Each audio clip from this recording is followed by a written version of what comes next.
The Lion of Damascus, Emilio Salgari, the nephew of Ali Badger. There you have the blue flag of the three rampant lions. There is the galley of the Pasha of Damascus. Raise ours. Lady, the moment of revenge is drawing near." Those words were uttered by a tall Turkish warrior, long-haired and with quite tan skin, who, apparently, had been waiting for days for the arrival of the ship, at the top of the imposing castle of Husif, a solid mass of Venetian construction, so massive and strong that it took 200 Turkish galleys to force the last surviving braves to surrender after the fall of Cyprus. Facing the sea and the land, it raised its very high towers and its spacious terraces, defended by more than 50 culverins and 20 bombards, commanding respect. The strong warrior's voice, as resounding as the bellowing of a bull, prevailed for an instant over the roar of the undertow and resounded from top to bottom of the tower.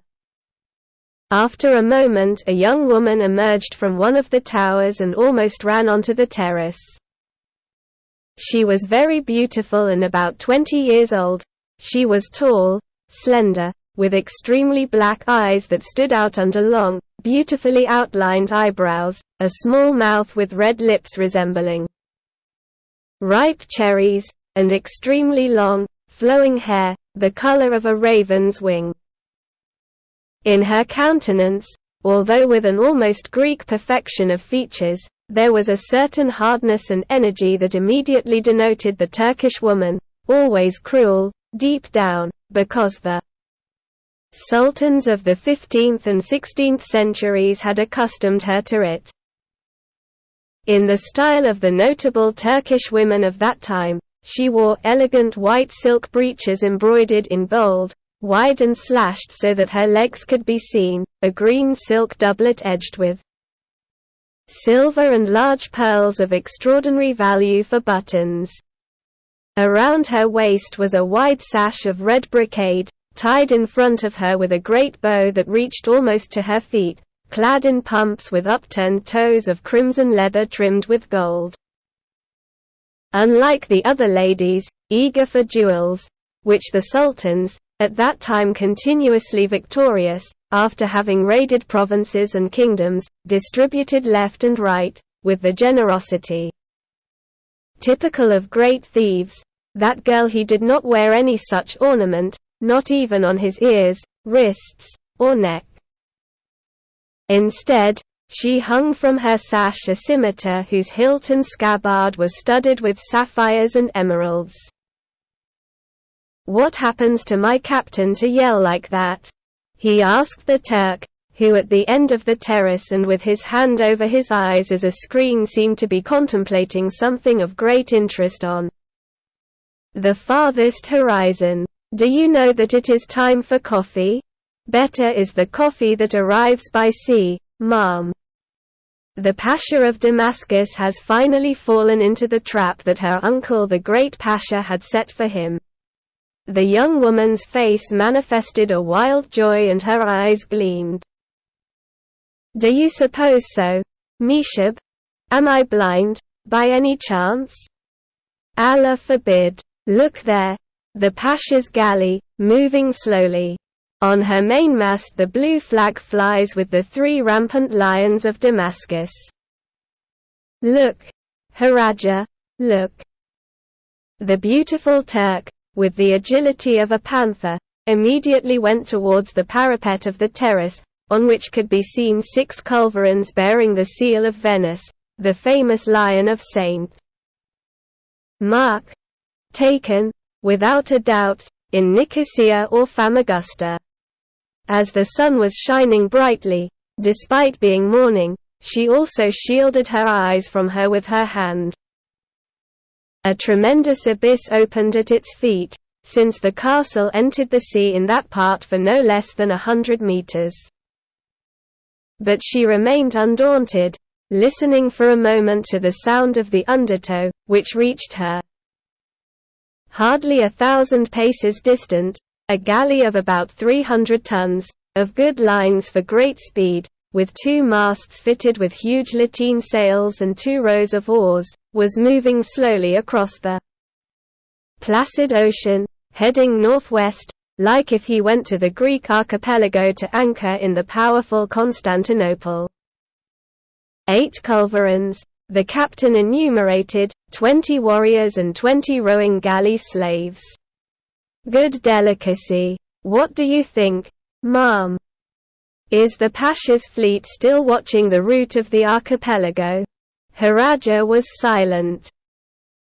Very pale, erected before the parapet of the terrace, over the abyss at the bottom of which the surf sounded loudly, she ran a hand nervously through her long hair, as if she wanted to smooth it. Her beautiful forehead appeared shadowed, as if a terrible storm had broken out in the brain of that enigmatic young woman. "Do you understand me, madam?" the captain insisted with an impatient gesture. "Shall we let the father of the brave warrior who should have been your husband 4 years ago flee?" Haraja, continuing to smooth her hair, sighed. "Oh, memories of other times." "Who are you thinking of, ma'am?" asked the Turk with a certain ironic tone. "In the Lion of Damascus, or in the beautiful captain who married him and who, despite being a woman, gave me a magnificent thrust? It is true that that young woman became famous in Famagusta under the name of Captain Storm. The young she trembled, blood rushed to her countenance, and fierce gleams gleamed in her eyes, just as in those of the Janissary. She turned to the captain and, in a quavering voice, exclaimed, 'Are you tired, Meshab, of looking at the terraces of Husif's castle?' The robust Turk looked at her impassively and, calmly crossing his arms, replied with a serene accent, 'If Ali Pasha's niece wants to see a man jump into space and crash against the rocks, making a superb curve in the air, you can say it. I am ready to jump.'" He had climbed onto the parapet and was contemptuously examining the pitfalls into which he was willing to crash at a command from his lady. "At your command. What is the value of a life if in Candia thousands and thousands of Christians and Turks are killed by mines or projectiles, by swords or scimitars? There he joyfully dies in search of the prophets. Houris, like more than 50,000 compatriots." "You're crazy," Haraja said, grabbing him hard by the arm and pulling him down. "Is my galley ready?" 8 days ago. "And my weapons and my armor?" "In the aft chamber. Let's get going, Meshab. If I cannot capture the lion and his wife for the moment, I will at least take his father. The little one must have been kidnapped in Venice, and perhaps he is in the power of my uncle. If you find him alive. He is 3 years old, yes. But the Pasha, on occasion, as entertainment, skins alive the Christian creatures that fall into his hands." "Silence. Come with me."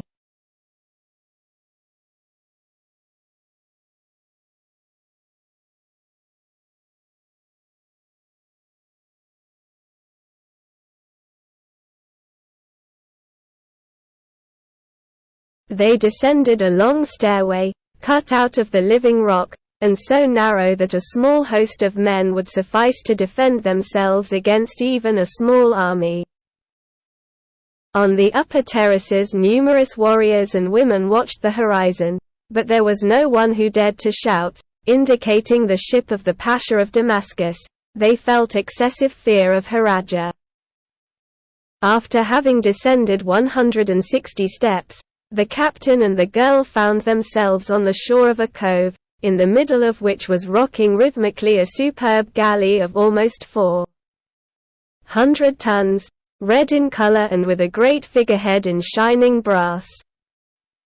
It carried a pair of lateen sails, the only ones used at that time in the Mediterranean, also painted red, with enormous transverse blue stripes, 3 rows of oars and 16 culverins, all on deck and positioned so that they could shoot in all directions. The crew consisted of half a dozen sailors, 30 galley slaves chained to the benches, and 40 stout Turkish warriors clad in iron and steel. A longboat was already waiting for Haraja to take her aboard. "Are there any missing?" inquired the captain, addressing the sailors. "None. Come on." In an instant they were across the tiny harbour, and the Pasha's niece and her captain-at-arms mounted the galley by a simple rope ladder. The 30 warriors, equipped with heavy arquebuses, scimitars and yataghans, constituted the bridge of honor for their Castellana, who, as was her custom, did not spare them a glance and went to her chamber while the captain-of-arms, after glancing at the sails and maneuvering, he gave various short, snapping orders. The 2 anchors were raised, the sails were trimmed, and the 30 oars of the galley slaves set to work, obeying the curt orders of the masters. The magnificent galley left the cove, passed a breakwater, on which a battery had been placed, and entered the sea by force of oars, since there was almost no wind.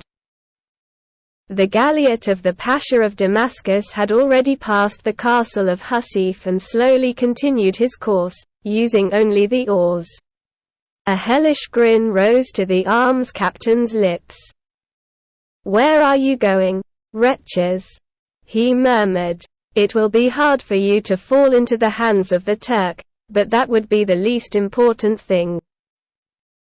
Haraja will do one of his own and will not respect even the already old Pasha."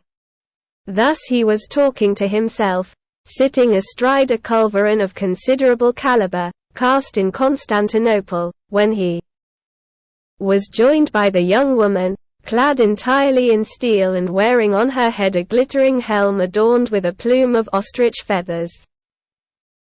Her cuirass was finely chiseled, as were her braces, leg plates, and greaves.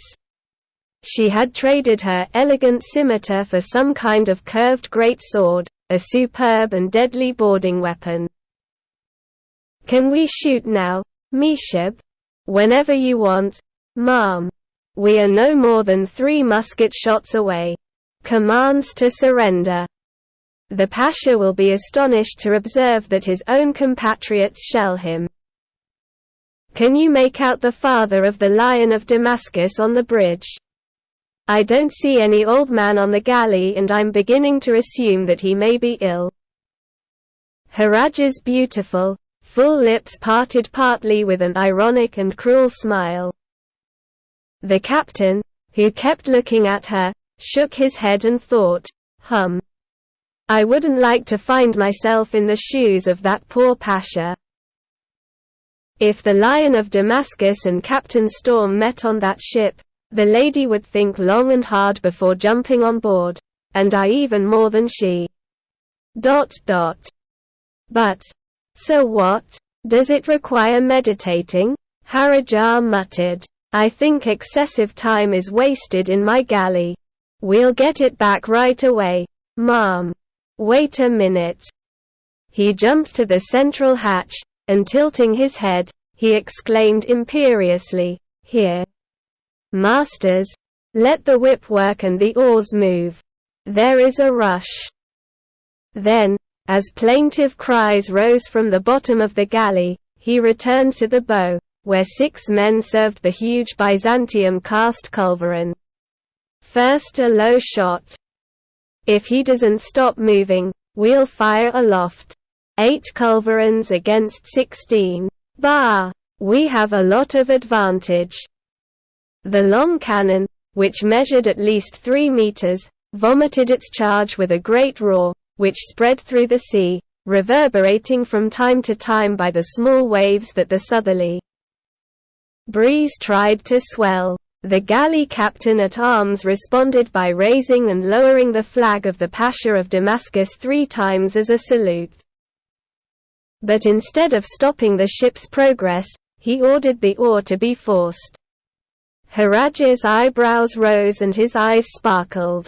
As she exclaimed, "Don't you obey the orders of a niece of the great Pasha?" "Madam," argued Meshab, "your flag is not raised and, on the other hand, that galliot does not belong to miserable merchants, but to one of the most powerful pashas in Asia Minor. Make Ali's colors wave in the wind. It will run faster. We will overtake her and seize her by boarding her," replied Haraja, very angry. After having methodically cannonaded it. "In any case, if she could flee from us, it would be to fall among the 50 galleys that your uncle put under your orders so that you could carry out your particular project. Hey, the aft ones! Hoist the banner of the great Pasha." A moment later a flag of scarlet silk, with a pair of culverins crossed in its middle, was hoisted from the top of the mainmast, while a fresh warning shot was fired. As Meshab had imagined, the galliot's men, instead of halting, increased their speed by means of their oars, and pointed their 4 stern culverins towards the Grand Pasha's galley, as if to indicate that they were determined to oppose any sort of attack. "What do you think, ma'am?" Meshab argued, with a slight tone of irony in his voice. Apparently the flag of Ali Pasha does not have the slightest effect on the people of the Pasha of Damascus. "It is that the father of the haughty Leon sends them," replied Haraja, grinding his teeth. "Fire! Sweep the bridge of the galley, and as soon as we have dismasted them, boarding. For 4 years I have been waiting for the hour of my revenge. Burn its cover, since the Pasha is nowhere to be found." "Hey, bow tack," ordered the weapons captain. "Coarse gunpowder. We have to sweep the deck of the galley." About 20 men rushed to the forecastle, where 6 culverins of various calibers were placed, and began to shell the galley, making an infernal noise. At first the fleeing ship limited itself to raising and lowering the Pasha's flag, but observing that the shells did not stop falling and that several of them hit the bridge, they also began to fire, and quite energetically, with their 4 culverins of stern. "Oh, Asia's wolverines," Meshab blurted out, hearing the whistle of the projectiles. "Do you wish to show your fangs to us, the tigers of the north? Music, artillerymen." And, turning towards the central hatch, he bowed his head again to shout, "More lashes, masters! It is necessary to reach the galley to take it to the boarding." The galley slave increased her speed at the cost of the naked backs of the galley slaves, who howled in pain. The unfortunates, chained to the benches and condemned to be shot or drowned if the ship sank, did not row with haste, but were forced by the blows that fell on them from all sides. The galliot, too, although the number of her oarsmen was fewer, made perceptible efforts to keep her distance, which unfortunately was gradually diminishing, and she responded vigorously to those of the galley, judiciously unloading her 4 culverins from the stern. Haraja, seated on in the middle of the galley, between the 2 masts, he placidly contemplated his men, busy loading and unloading the cannons. Not a single muscle in her face moved and she maintained her calm smile, even as her shells whistled around her, killing one oarsman or another, smashing oars and puncturing sails. On 2 occasions she advised the captain of arms to withdraw from her, but the haughty niece of the fearsome Pasha did not even answer him. However, a Rumeliot and an Albanian collapsed a few steps from her, both mowed down by the galliot's projectiles, and were left on her poop, bleeding from her.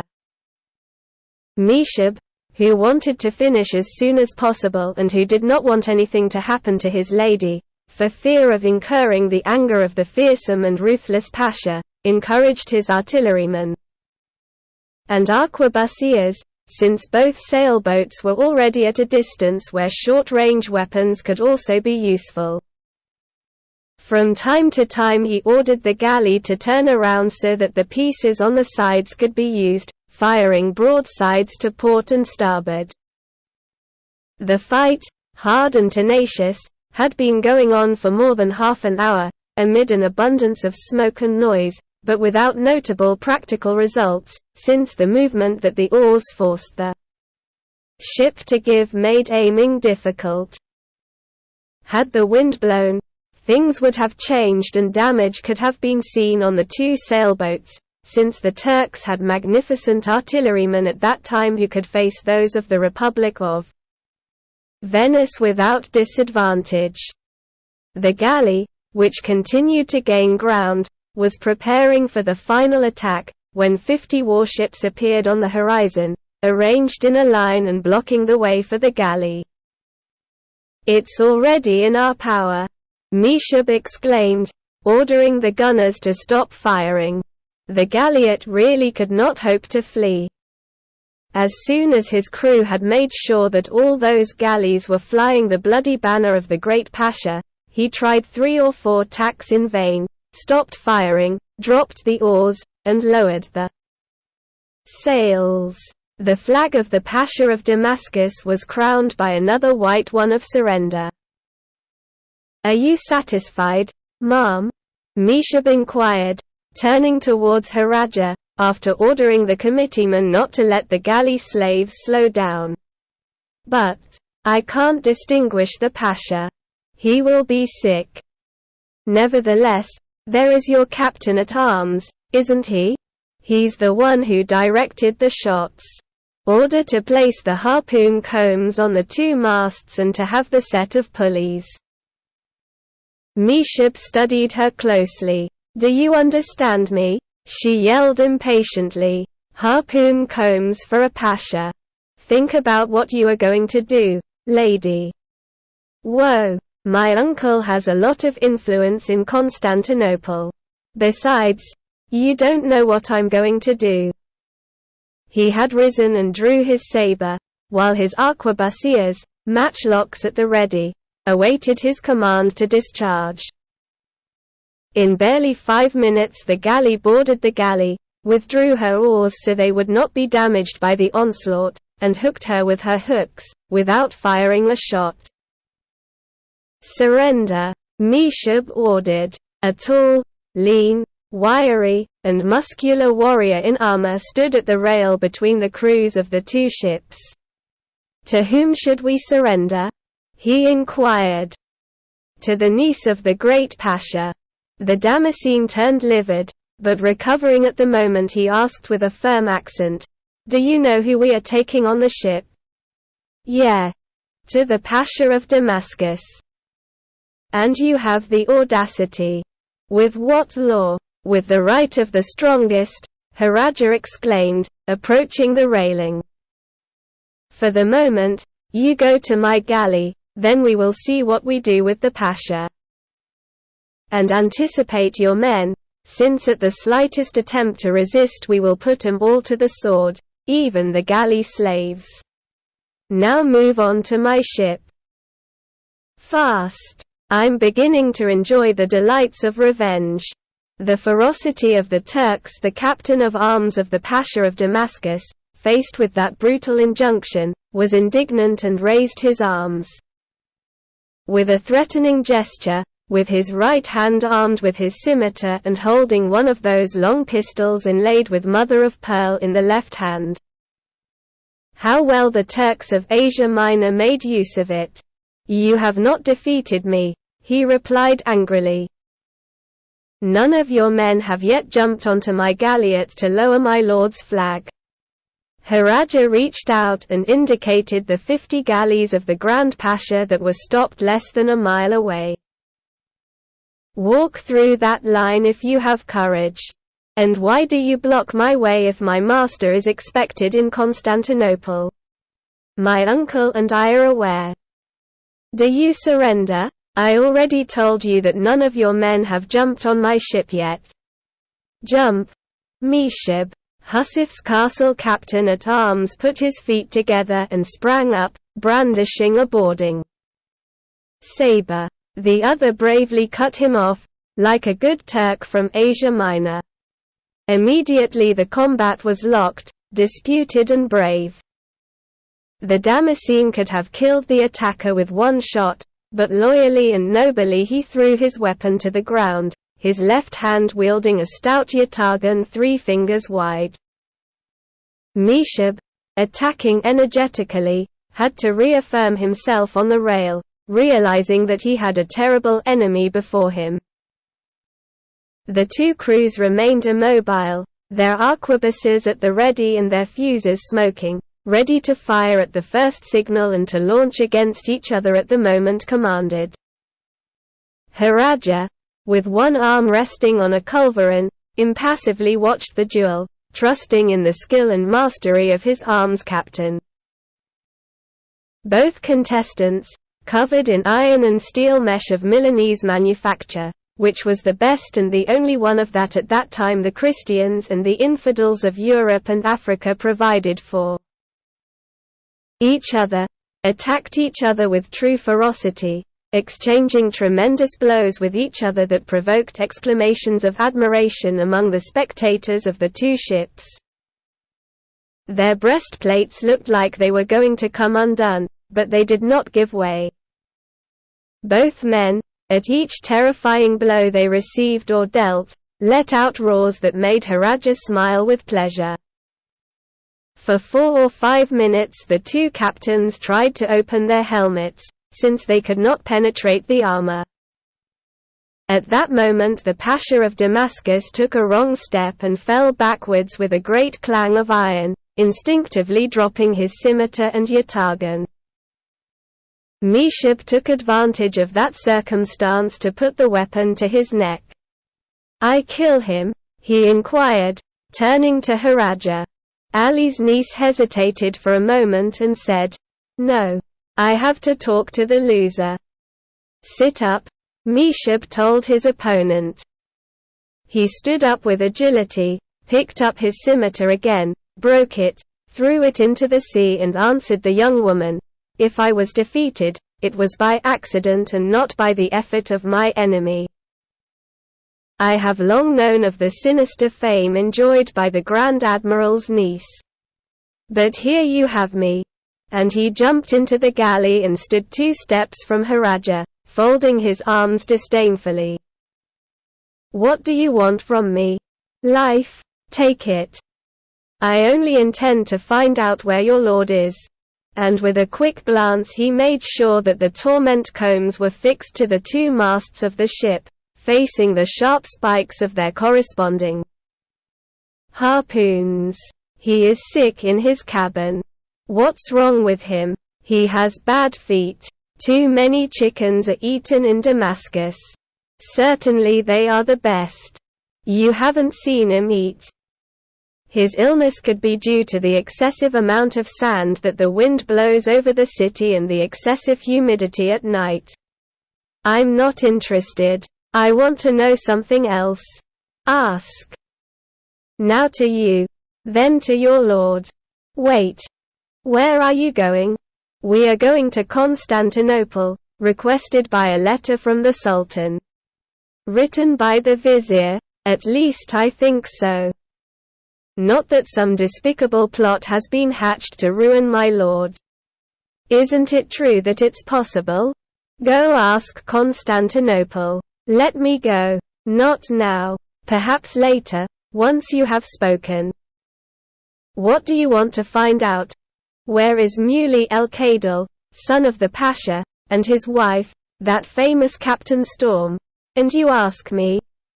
You are the trusted man of the Pasha and you must know where this Lion of Damascus is, for whom I have been looking for 3 years in Italy in vain. All I could learn is that they lived for some time in Naples, where the Christian has numerous possessions, and that they have lived in Venice in the Palace of Loredan. But when I was going to complete my revenge, they disappeared. Only his son is in the Queen of the Adriatic and, to be more precise, she was, since at this moment he is traveling to the east." "You had him kidnapped," the captain exclaimed, turning pale. "Not having the lion and the lioness, I kidnapped his cub." "How old is he?" "I think he is 3 years old." "And what are you trying to do with that child?" "That's none of your business," Haraja replied brutally. "Okay. I don't know where my lord's son is." Joined with a Christian, he stopped relating to his father, who is extremely good Muslim to consent to such a marriage. "Bah! I am not deceived by such words. Tell me where those bloody Christians are. I want to find out, and I will find out, even if it means skinning you alive." "Skin me." "I'm in no hurry," she replied, almost with a smile. "We'll see. You know where your lord's son is. Is he in Italy or in the east?" "I already told you that I don't know anything." "Dog. So you want death? My father died fighting the Kurds. His son will die assassinated by his own compatriots. Death does not intimidate the warrior. Are you going to talk? I don't mind. I can explain to you, if you wish, that the Kurds of the steppe annoy the Damascenes very much. I guarantee you. What interests me that wild tribe, which has caused so much trouble to the sultans. In that case, can I explain to you that in Basra the chickens fatten extraordinarily in the superb rice fields? Oh, do you have the courage to mock Ali Pasha's niece?" Haraja exclaimed in a hissing voice. "Now you'll see. Mishib, where is Hamad located?" "Fast. After you," the captain replied. A black man of enormous stature, whose strength must have been equal to that of a pair of robust men, dressed in a simple silk waistcoat and adorned with some coral jewelry, respectfully approached. "Haraja, is the set of pulleys ready?" "Yeah. Take that man, tie him up and hang him."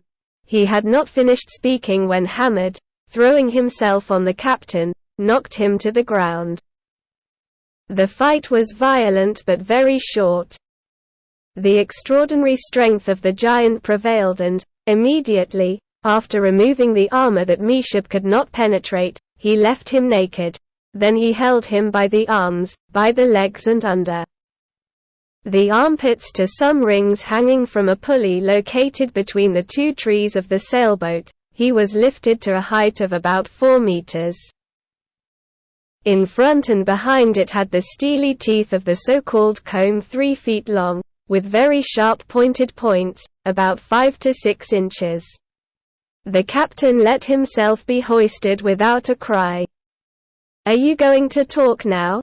the young woman inquired angrily. "I already told you I don't know anything." "Oh, let's see it." "Yes. What you want is my life. I have warned you." "Agreed. Take it and take advantage of it. If you speak, nothing will be done to you. I don't know the slightest thing." "Make him dance. We'll see if when you notice the sting of the steel tips you decide. You'll waste time in vain. Dance it, Hamad," Ali's niece blurted out. The sailors of the galley, who trembled with rage at seeing their captain thrown against the steel spikes that threatened to tear their flesh terribly, aimed their harquebuses. But the 8 culverins and the 30 harquebuses that guarded them made them understand the advisable thing to repress their indignation, also bearing in mind that the 50 galleys were only waiting for an indication to assault the Damascene ship. "Will you confess?" Haraja inquired for the last time. "I know nothing." "Then may the Prophet, in his infinite mercy, welcome you." "Damn bitch. You murder a man whose veins run the same blood as yours, for I am also a Turk and She broke off and uttered a terrible cry that made all the sailors on the galley turn pale.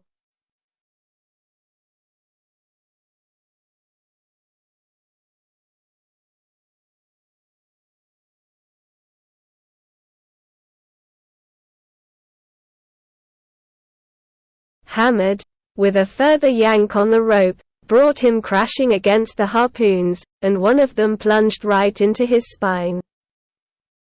The unfortunate man was for a moment stuck in the comb, but then he was pulled out and swung again. He emitted a hideous cry.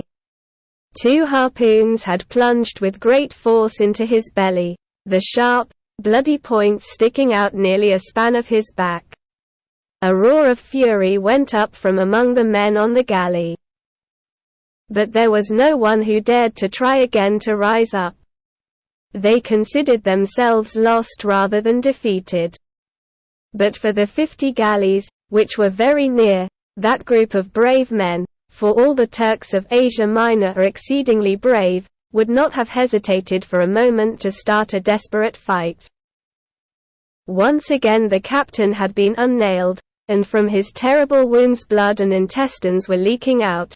He hiccuped with difficulty, and in his death throes he uttered furious insults and even blasphemies against the Prophet. The young woman continued to look at him undaunted.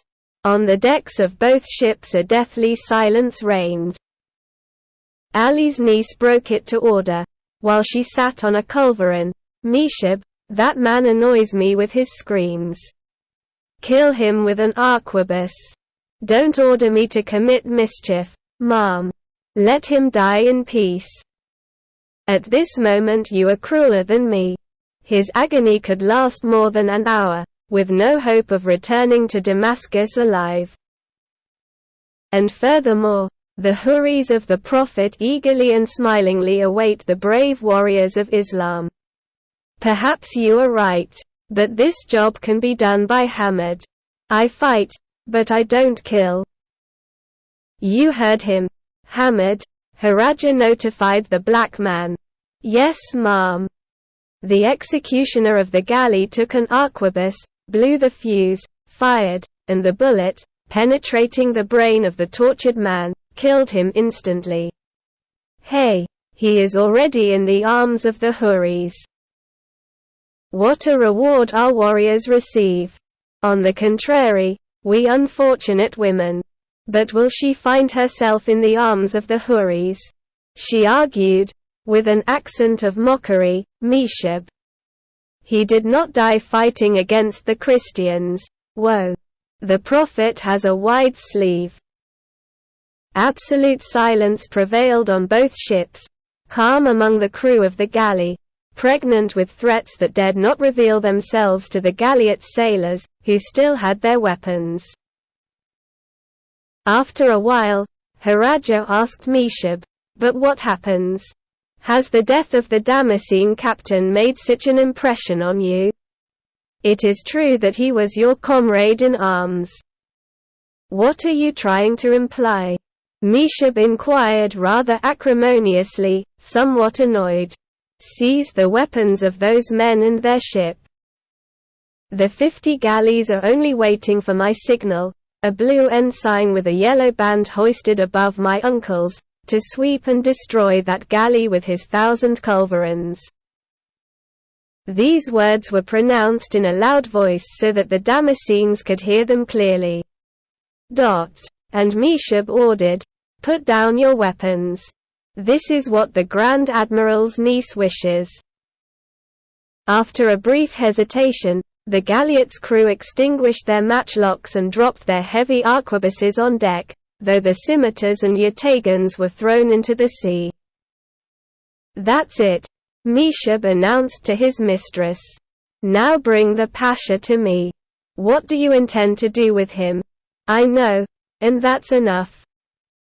2 minutes later the gigantic Hamad carried in his Herculean arms an old man with a long white beard wrapped in a superb damask silk cover. He was the father of the Lion of Damascus, and he was placed on top of 2 culverins that Meshib had placed together, a few steps from Haraja. Despite the fact that he must have already passed 60 years, the old man had an arrogant appearance, strong and noble features and still bright eyes that denoted the veteran and indomitable warrior. He stared at Haraja and questioned her as follows: "Who are you, that you have dared to attack my ship? Have you not noticed my flag, that of the Pasha of Damascus? And you haven't noticed mine?" "Well, look at her." The old man looked up and his lips released an exclamation that denoted anger and surprise. "And what does the Grand Admiral want from me?" he said.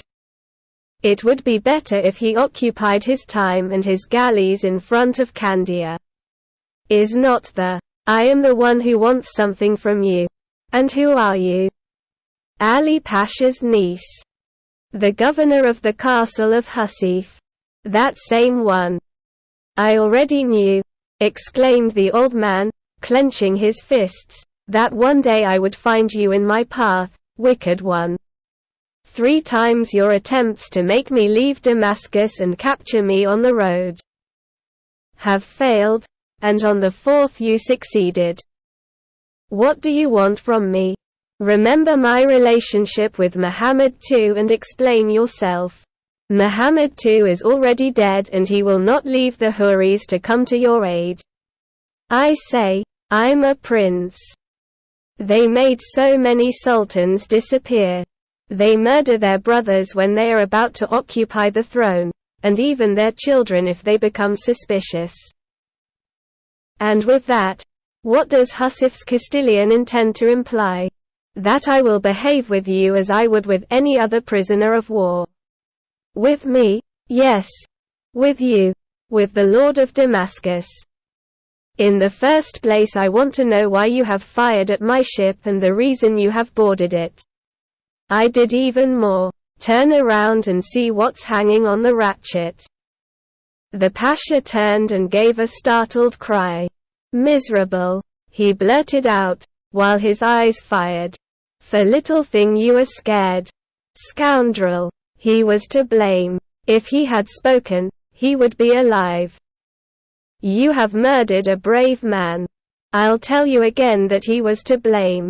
If he had told me where your son and your daughter-in-law, the Christian Duchess, were, nothing would have happened to him. Anyway, you'll talk now." "Me?" Haraja shrugged. "Watch what you do. We are at sea and I can scuttle your galley with all the crew. I guarantee that no one will be left alive to go to Constantinople to explain it to Ibrahim, our good sultan. Which means that if I don't speak, despite being your superior and of more noble lineage than you, since your uncle was nothing more than an Algerian pirate, you will murder me just like my captain of arms." Haraja hesitated for a moment and finally answered, "We'll see. What do you want to find out? Where is your son Muley? Why do you want to know?"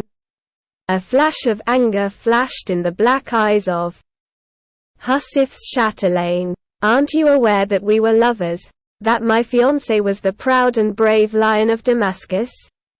I have some vague idea about it." "And what else? A Christian princess took it from me. I am also aware. Where are they? I've been looking for them for 3 years. Where have they hidden? I ask you. You are the father of the Lion of Damascus and father-in-law of that hateful Captain Storm. You have to know. When my son renounced the religion of the Prophet and married a Christian, I did not want to know anything more about him.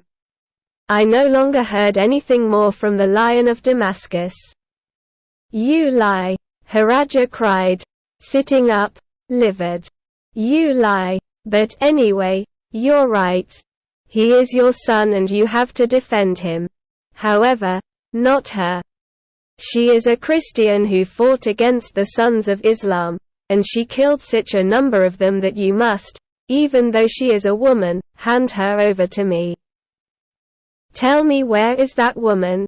I want to find out. If I haven't had any news about Muley, I can't have had much less news about the Christian. Where are they? Who knows? I only know that the Duchess had extensive possessions in Naples and also in Negroponto and Candia.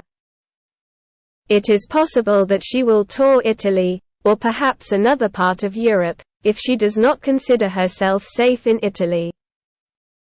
Abandoning her child in Venice? Now that the war continues without truce, our compatriots do not have access to the Queen of the Lakes. Those merchants could not forget the loss of most of her colonies, Morea, Negroponto and Cyprus. And neither have they been able to forget those 500 warriors who, having fallen alive into the power of Muhammad II, were murdered. The Sultan was in his right and, on the other hand, he was a relative of yours. I, who consider myself perhaps more Turkish than those who live in Constantinople, would not have committed such a mischief. They were the culprits. Why persist in continuing the war if they were not strong enough? Nevertheless, they have exterminated, under the walls of the city of Cyprus, and in Candia, Morea and Negroponto, more than 200,000 warriors and have also annihilated, with the help of the Knights of Malta, more than 300 galleys. So if they become strong enough, in 10 years of besieging Candia by land and sea, what have we achieved?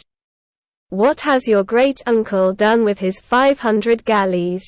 And what has Yusuf Pasha achieved? Conquer Hania. Not the entire island, despite the fact that the bones of our warriors can be seen on all roads. Well, that does not worry me. He who marches to war, already knows that he can die. Therefore, he stops talking nonsense and, in the event that you do not want to confess where your son is, tell me where the Christian is hiding. I already told you I don't know, the Pasha replied dryly. Don't you want to confess? Don't know. Your arms captain spoke just the same, and he observes the end he had. Look what he got out of his obstinacy. Do you dare to threaten me? The old man inquired, wrinkling his forehead and turning pale. Haraja shrugged and indicated to the burly Negro, bring a couple of easels, 2 tables, and 3 razors on deck. Yes, ma'am. You would be able? The Pasha bellowed. Whoa! Who are you right now, Lord of Damascus? A defeated? A prisoner of war? Nothing else. The Pasha of Damascus. It was the sultans who made the Turkish people horribly cruel, imbuing their spirits with a fierce hatred of Christians, for whom there was no torture bloody and gruesome enough. It would not have been the first of the Osman dynasty, the famous Bayezid, who subdued almost all of Islam to his yoke and who only yielded to the invincible Tamerlane, who marched at the head of the Tartar hordes and who had no compassion of the defeated sultan.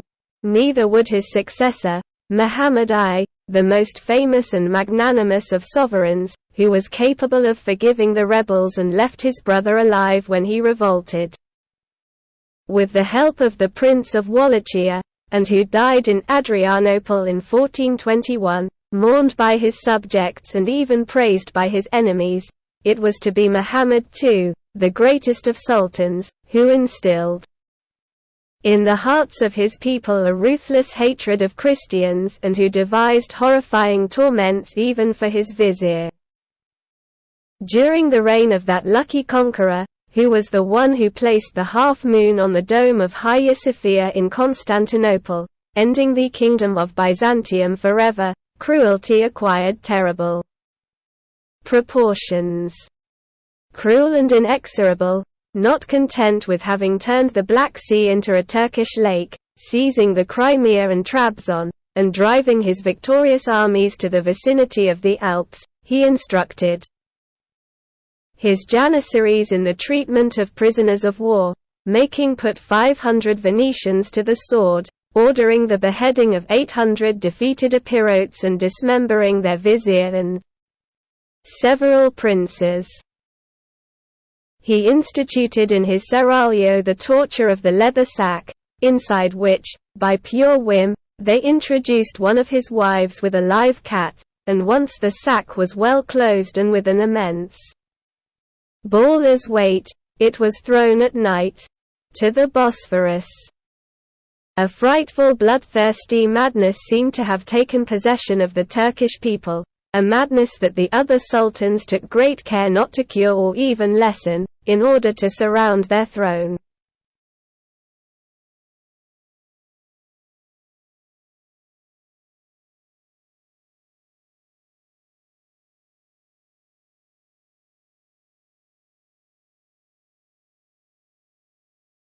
With a halo of horror and frighten their enemies.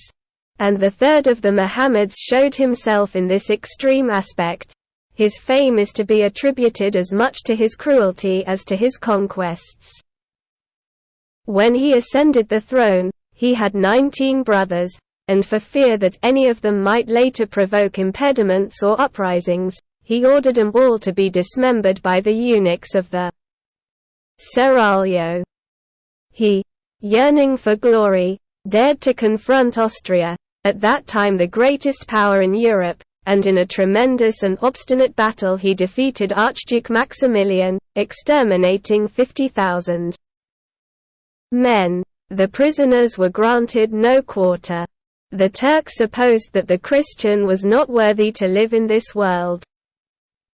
Encouraged by this victory, he launched his armies against the Danube and various regions of Asia, and sent his galleys to plunder the Italian coasts, wreaking terrible devastation everywhere.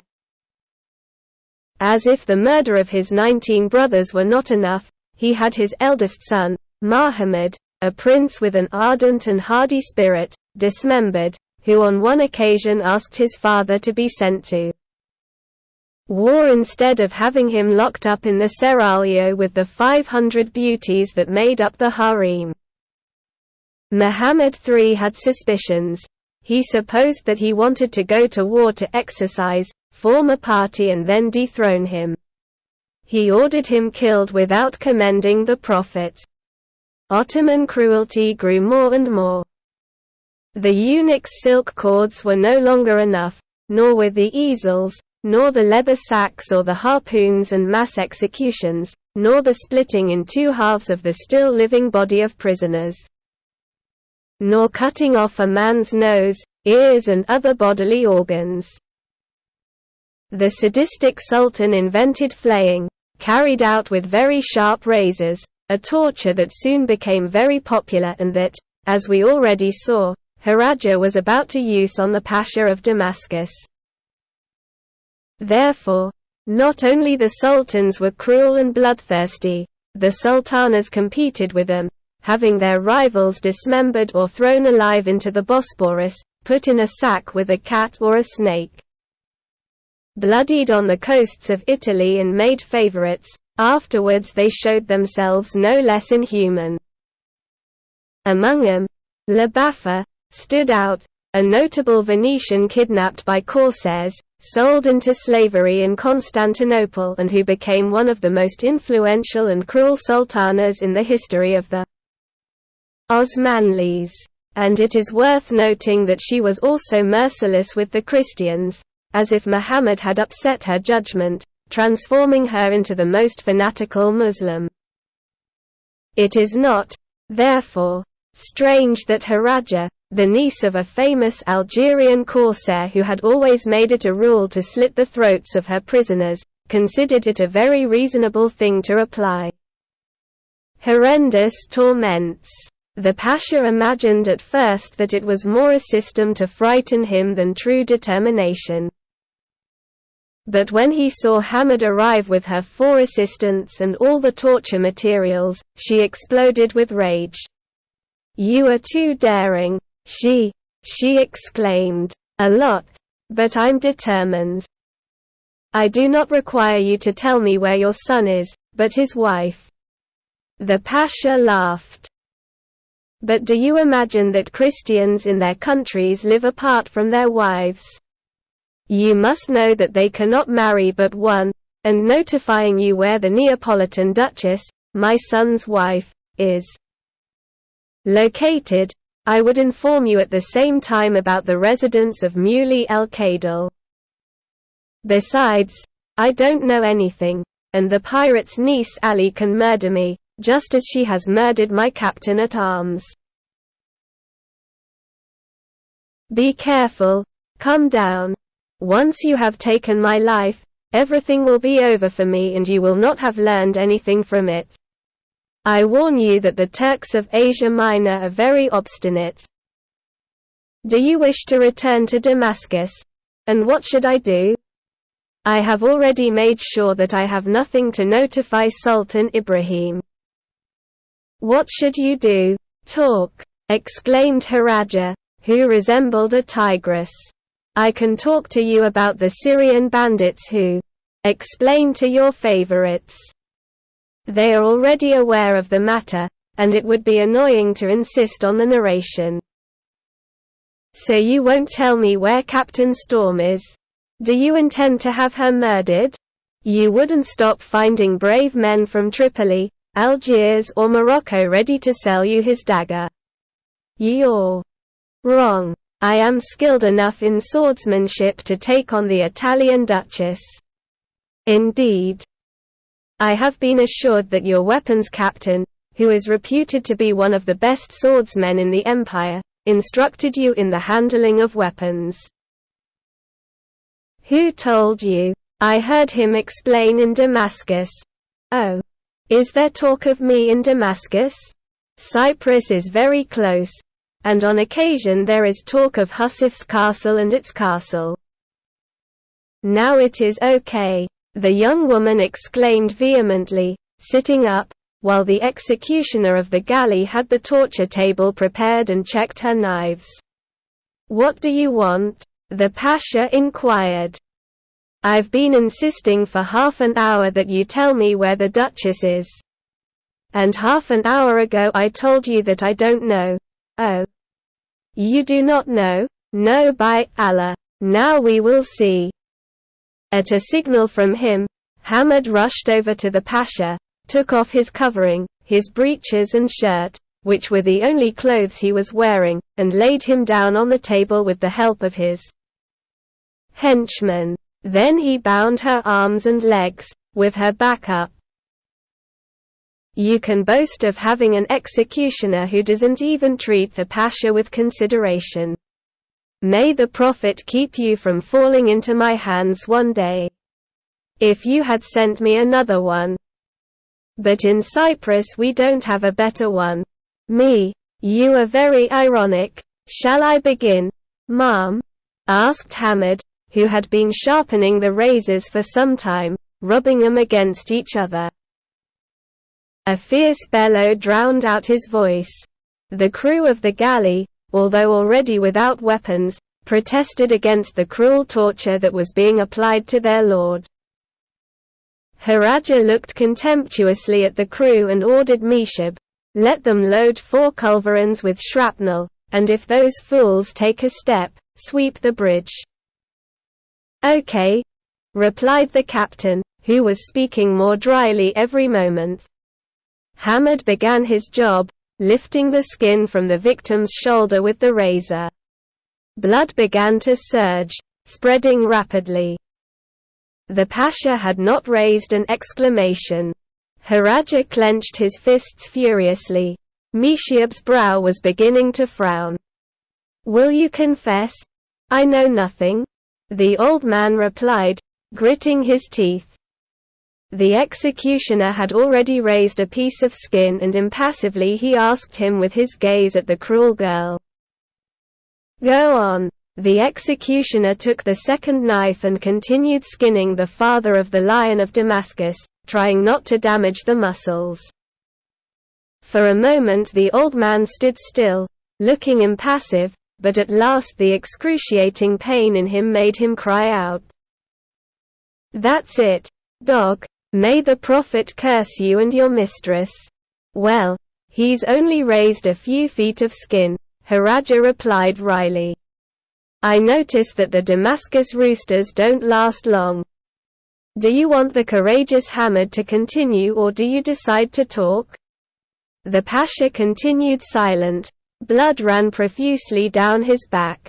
At a gesture from his mistress, the executioner dropped the skin. "As you can see, come down. I don't get scared easily or stop in the middle. If you don't tell me what I want, I'll have you totally skinned. Do you want to know where my son and his wife are? I'll tell you. They are in Candia. Go there to capture them if you are able." 50,000 Turks died around the city, before the moats defended by the Venetians, and another like number is yet to fall.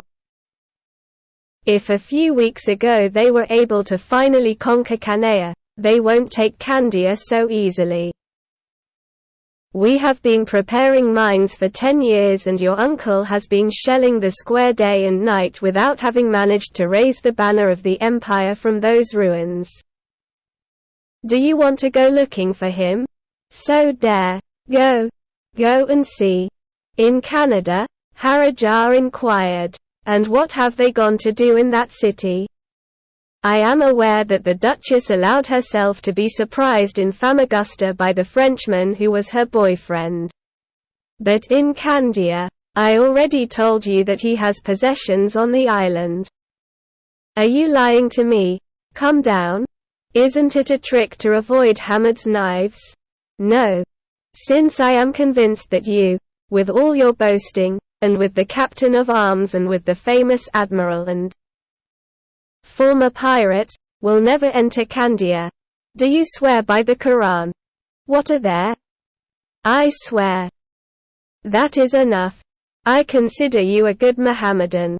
Hamad, at an order from his mistress, carefully placed the skin that he had raised and covered it with a piece of cloth dipped in salt water, and after putting a kind of bandage on it and after dressing him again in the yellow silk shirt and his breeches, loosened the old man's bonds and placed him with some reverence on the culverins that served as a chair. "Are you happy now?" she questioned, turning to Haraja, who kept looking at him without losing her impassivity.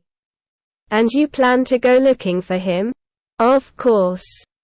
"Inside Canada? Or in front of its walls? With your famous uncle's ships? It's none of your business how.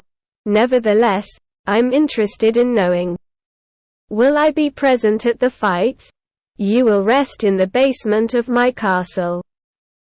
I have some so fresh that it's a pleasure to live in them.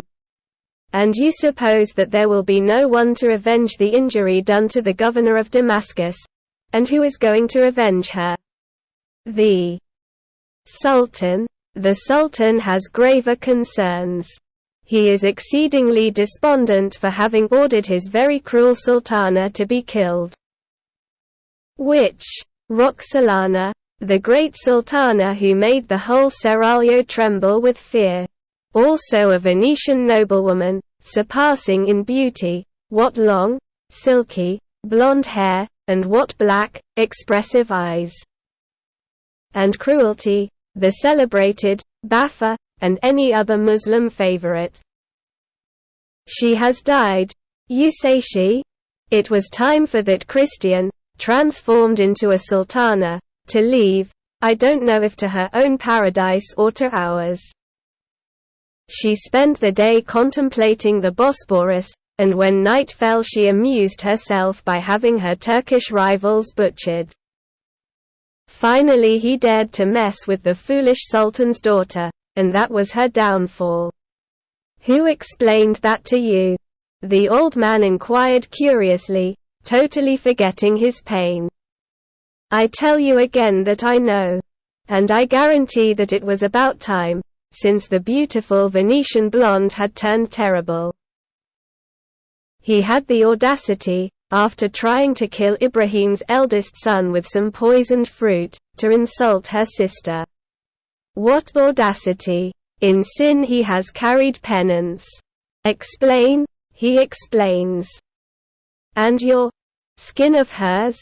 Don't worry about her. Tragic stories are of great interest to us Mohammedans. Well, listen.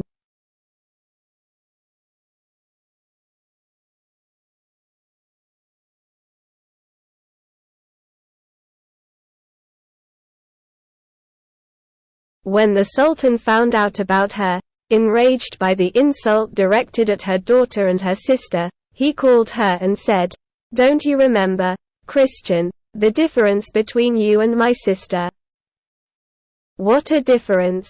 the Christian inquired with pride. "The one between a slave bought in the market and a daughter of imperial blood."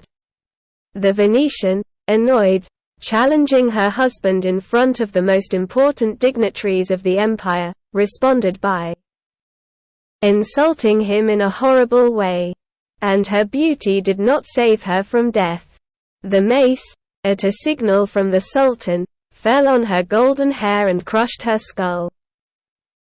And she was dead, without uttering an "oh." But that's enough for conversation. You have to heal yourself. Hamid, take the Pasha, lead him to her cabin and see to it that he is healed. Your presence in Candia is unnecessary. If executioners were lacking, I would find dozens there. Meshab, put all the Damascenes in shackles and have 30 men moved to lead him to Husif. Am I not going with you, Ma'am? Yes. You will be very useful to me in Candia. Have my orders carried out. Let the blue ensign be raised so that my uncle's galleys approach, and return immediately. The setting sun seemed to have set the Mediterranean on fire. Haraja made a thorough inspection of the galley, perhaps so as not to see the Pasha again, whom Hamid was already carrying in his arms. He looked at the setting sun for an instant, he breathed deeply the salty breeze and returned to the course between the two masts of the ship, ordering the corpse of the Damascene captain of arms to be thrown into the sea. They brought him coffee in a gold vessel, Hamid, and a hookah of blonde Mauryan tobacco and rose water. At that time women also smoked. Haraja drank his coffee, ordered his pipe to be lit, and smoked placidly as if he were on the comfortable divan in one of the comfortable rooms of his castle, while the tortured captain's body sank into the water with a lugubrious sound. His orders fulfilled, the galley bound for Husif and the galley, in the company of the other 50, towards Candia. Meshab sat on a culverin, near his mistress, and inquired, "Do you think you can take revenge on the Lion of Damascus and of the Italian Duchess? It will not be very easy or very pleasant to enter that city in front of which our people have been dying by the thousands for years. And why do we need to enter? Do you trust to make them leave? Clear. And how?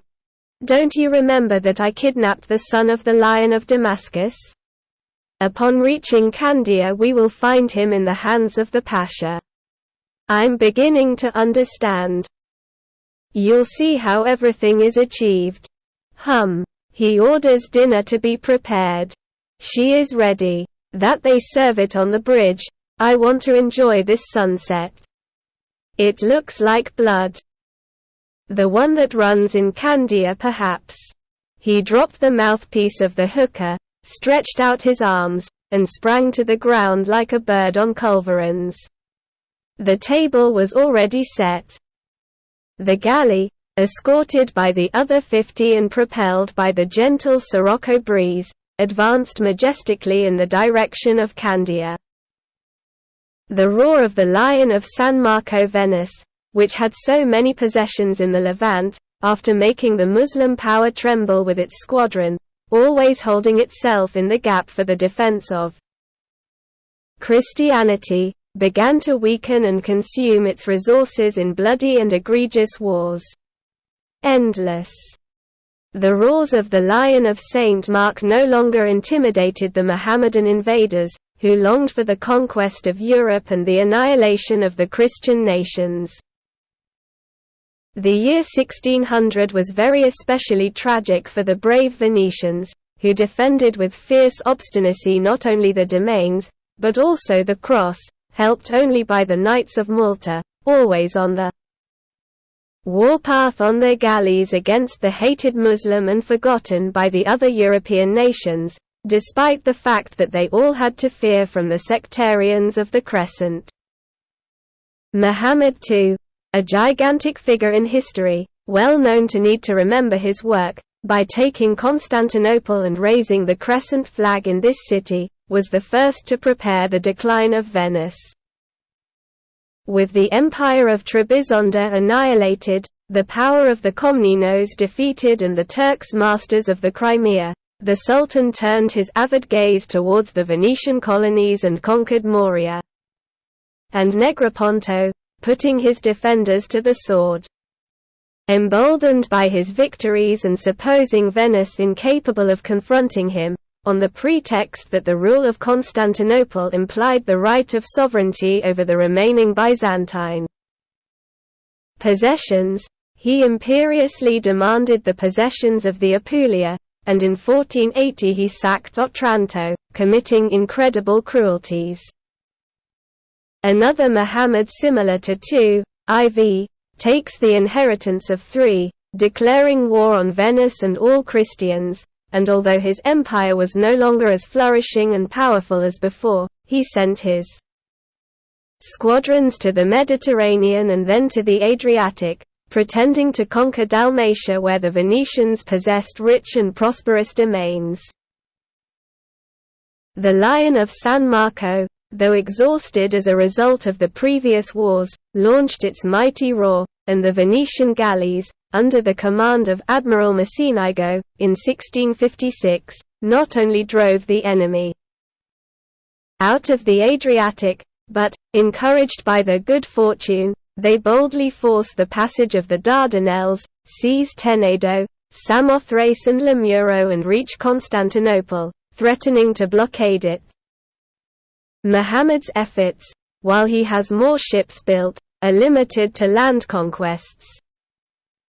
The Turkish armies take Transylvania, defeat the Hungarians and Germans in Grossvaradina and enter victoriously into the very heart of Russia, while his eternal enemies, the Venetians, annihilate the large part of his squadron in Milo. With the invincible Janissaries he threatens Austria.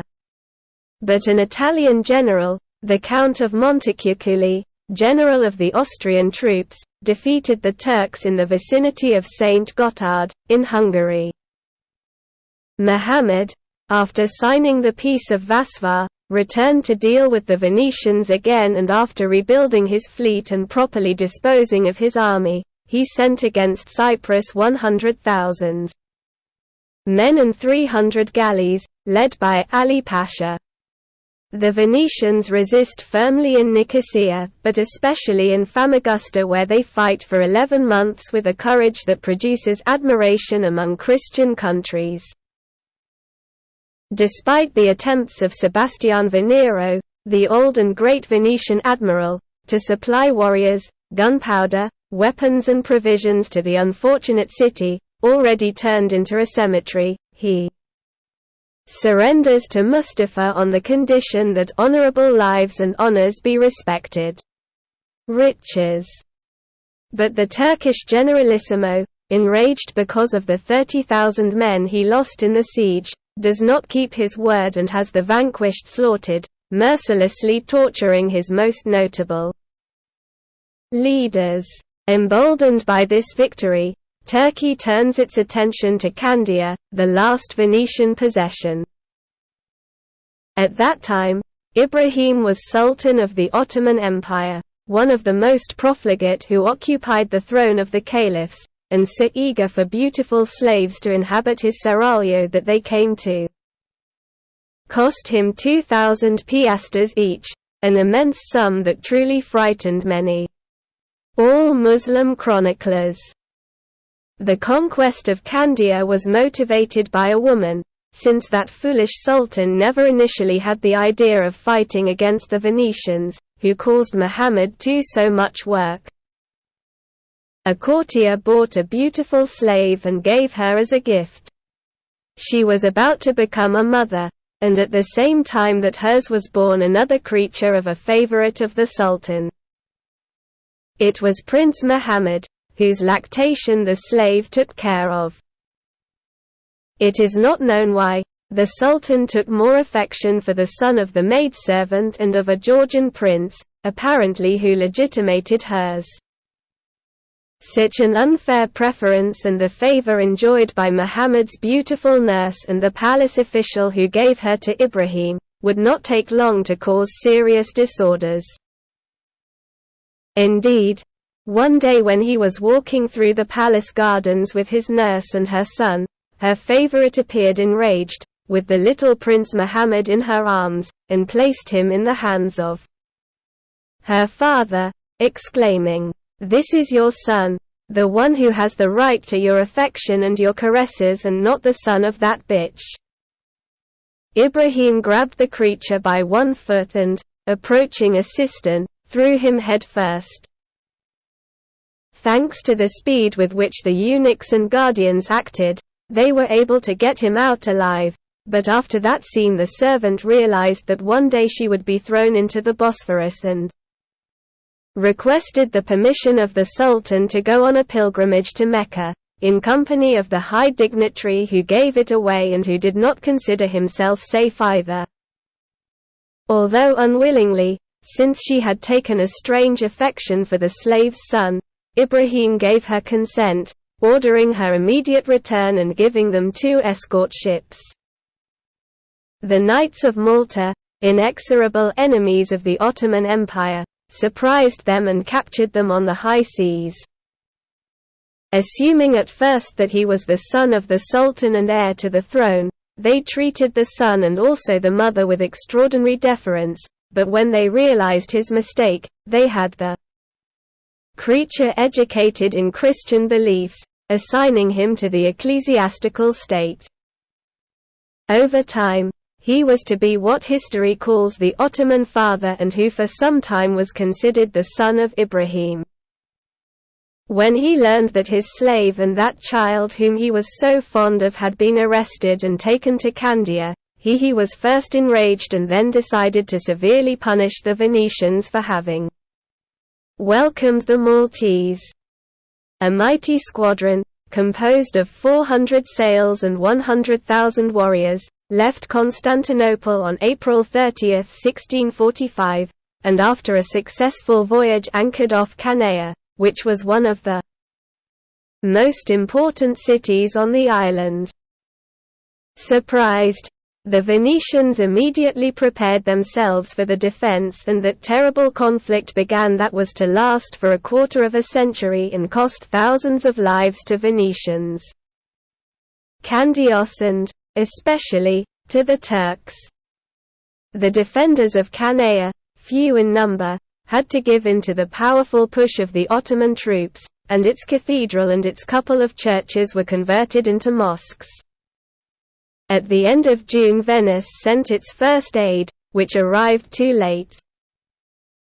Yusuf Pasha, general of the Mohammedan forces, fought for a year with mixed fortunes, and despairing of conquering Candia, already well fortified by the Venetians, returned to Constantinople in search of fresh troops.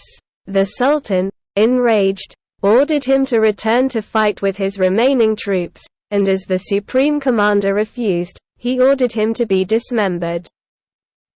Meanwhile, a Venetian squadron seized Patras, seizing 50,000 Turks and condemning them as galley slaves to avenge the 500 comrades stabbed by Muhammad II. Angered Ibrahim, he gave the order to slaughter as many Christians residing in the Ottoman Empire, which would have meant the death, in Constantinople alone, of 200,000 people, including Greeks and Armenians. Fortunately, his ministers, for fear of having to wage a war against all Christian countries, refused such a frightful slaughter. Ali Pasha, commander-in-chief of the Turkish troops following the death of Yusuf, conquered Retamo and other places of little importance by assault and appeared before Candia, the capital of the island and defended by 30,000 Venetians and 10,000 Cretans, determined to die buried in the ruins of the town rather than surrender to suffer the same and terrible fate as that suffered by their compatriots in Famagusta. Venice, exhausted, especially financially, in order to provide aid for its last possession and equip new galleys, sacrificed the famous gold chain of sequins which formed part of the Republic's treasury and which was the pride of the Venetians and the envy of others. State. Such an enormous chain, due to its length and weight, that 40 robust young men were required to transport it. It served the same to get the Republic out of trouble, as to show it off in great solemnities. In such circumstances the precious chain was placed in festoons suspended along the portico of the Dux's palace, which totally adorned two sides, the one facing the Rivera de los Esclavones and the one in the small square. Candia melted it down and consumed it all, to the great pain of the Venetian people. The war continued with more and more fury.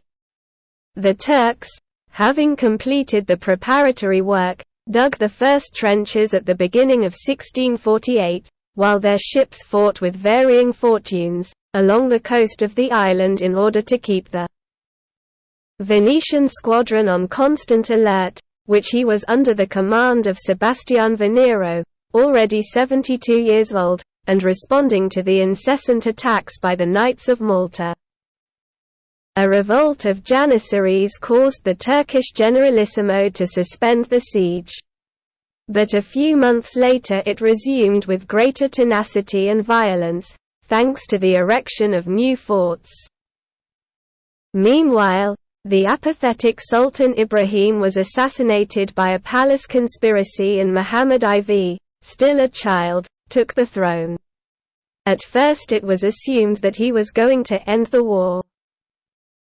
However, the mother of the new sultan, upon learning that 800 Turks had been killed in a naval combat by the Venetians, sent Ali more galleys and warriors. By sea luck smiled on the Turks, although not by land, where they lost thousands of lives in the conquest of very few towns in the interior of the island. Candia, although surrounded by an iron circle that already prevented the Venetian galleys from supplying it with arms, food and ammunition, continued to resist with indomitable energy.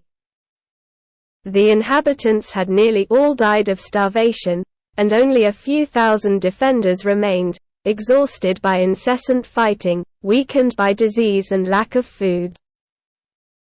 2 days later Haraja's galley, continually escorted by the other 50, arrived in the evening twilight at Candia, a port crowded with Mohammedan ships. At that time it was the first year of the siege and the fighting was on both sides with tremendous energy, the Turks perishing by the thousands before the pits, as we have seen explained by the Pasha of Damascus.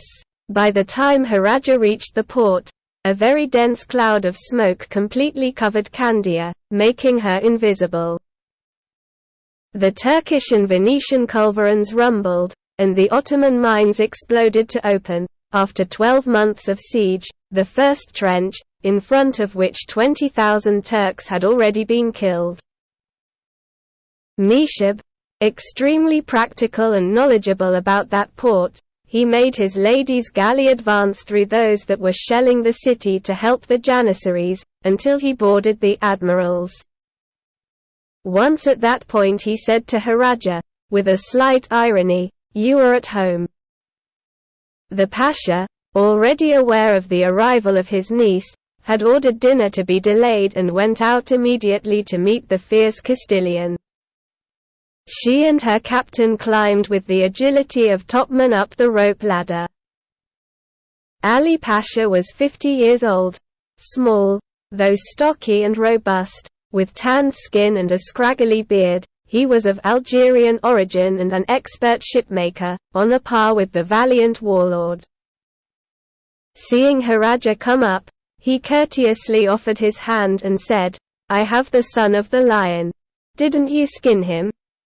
Inquired with a laughing accent his niece. "Who has been able to boast such a thing? My captain of arms. In your place I would have thrown him into the sea." "It is too necessary," the young woman replied, having ascertained that Meshab had left with the crew and was out of earshot. "Where is the boy?" "In one of my chambers." "And he comes down from Damascus?" "I have him in Husif's cellars." "You are tremendous. Nice family worthy of Ali Baha." A smile of complacency illuminated the weathered features of the Ottoman Grand Admiral. "The truth is that you give a lot to talk about." "Whoa. Do you wish to see the creature?" "At the moment." "When did you receive him from the men I sent to Venice to kidnap him?" "A couple of days ago." "How did they manage to enter Venice?" "They pretended to be Epirotes. And they didn't have the slightest obstacle?" "No. Without many complications they managed to get him out of the palace that you indicated." "Without the need to kill anyone?" "Oh. Only to the nurse or, to be more exact, to the nanny, since the child is already weaned." "Let's go see him." "What burning? What haste? I am not as cold-blooded as an admiral." "You're right. Let's go." They crossed a part of the stern, passing before Meshab who was dining on cheese and bread, and, opening the cabin door, the Pasha said, "This is the cabin, probably he is sleeping. Don't wake him up."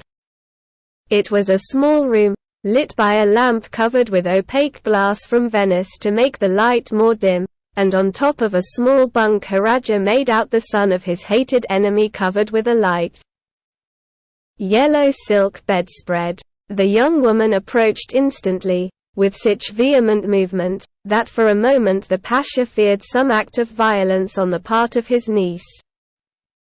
"I warn you," she announced, "that I watch over the life of this little prisoner."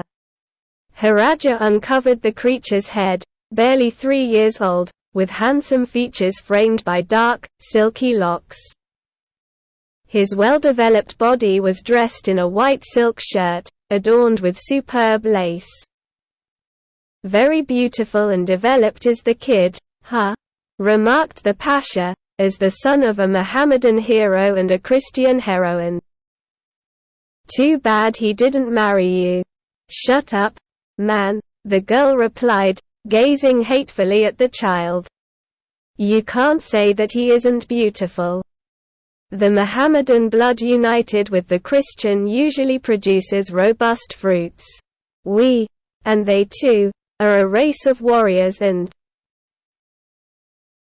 "But have you finished looking at him yet?" Haraja released the cover, which he was holding up, with a sharp gesture, as if thereby intending to wake the creature. Then, crossing her arms, she examined his uncle and exclaimed, "It would seem that you don't feel hatred for the one you call your prisoner." "And it would be said well, since I do not feel the slightest hatred towards him," replied the admiral. "Perhaps Ottoman blood does not run through his veins." "Yes, but united to Christian blood."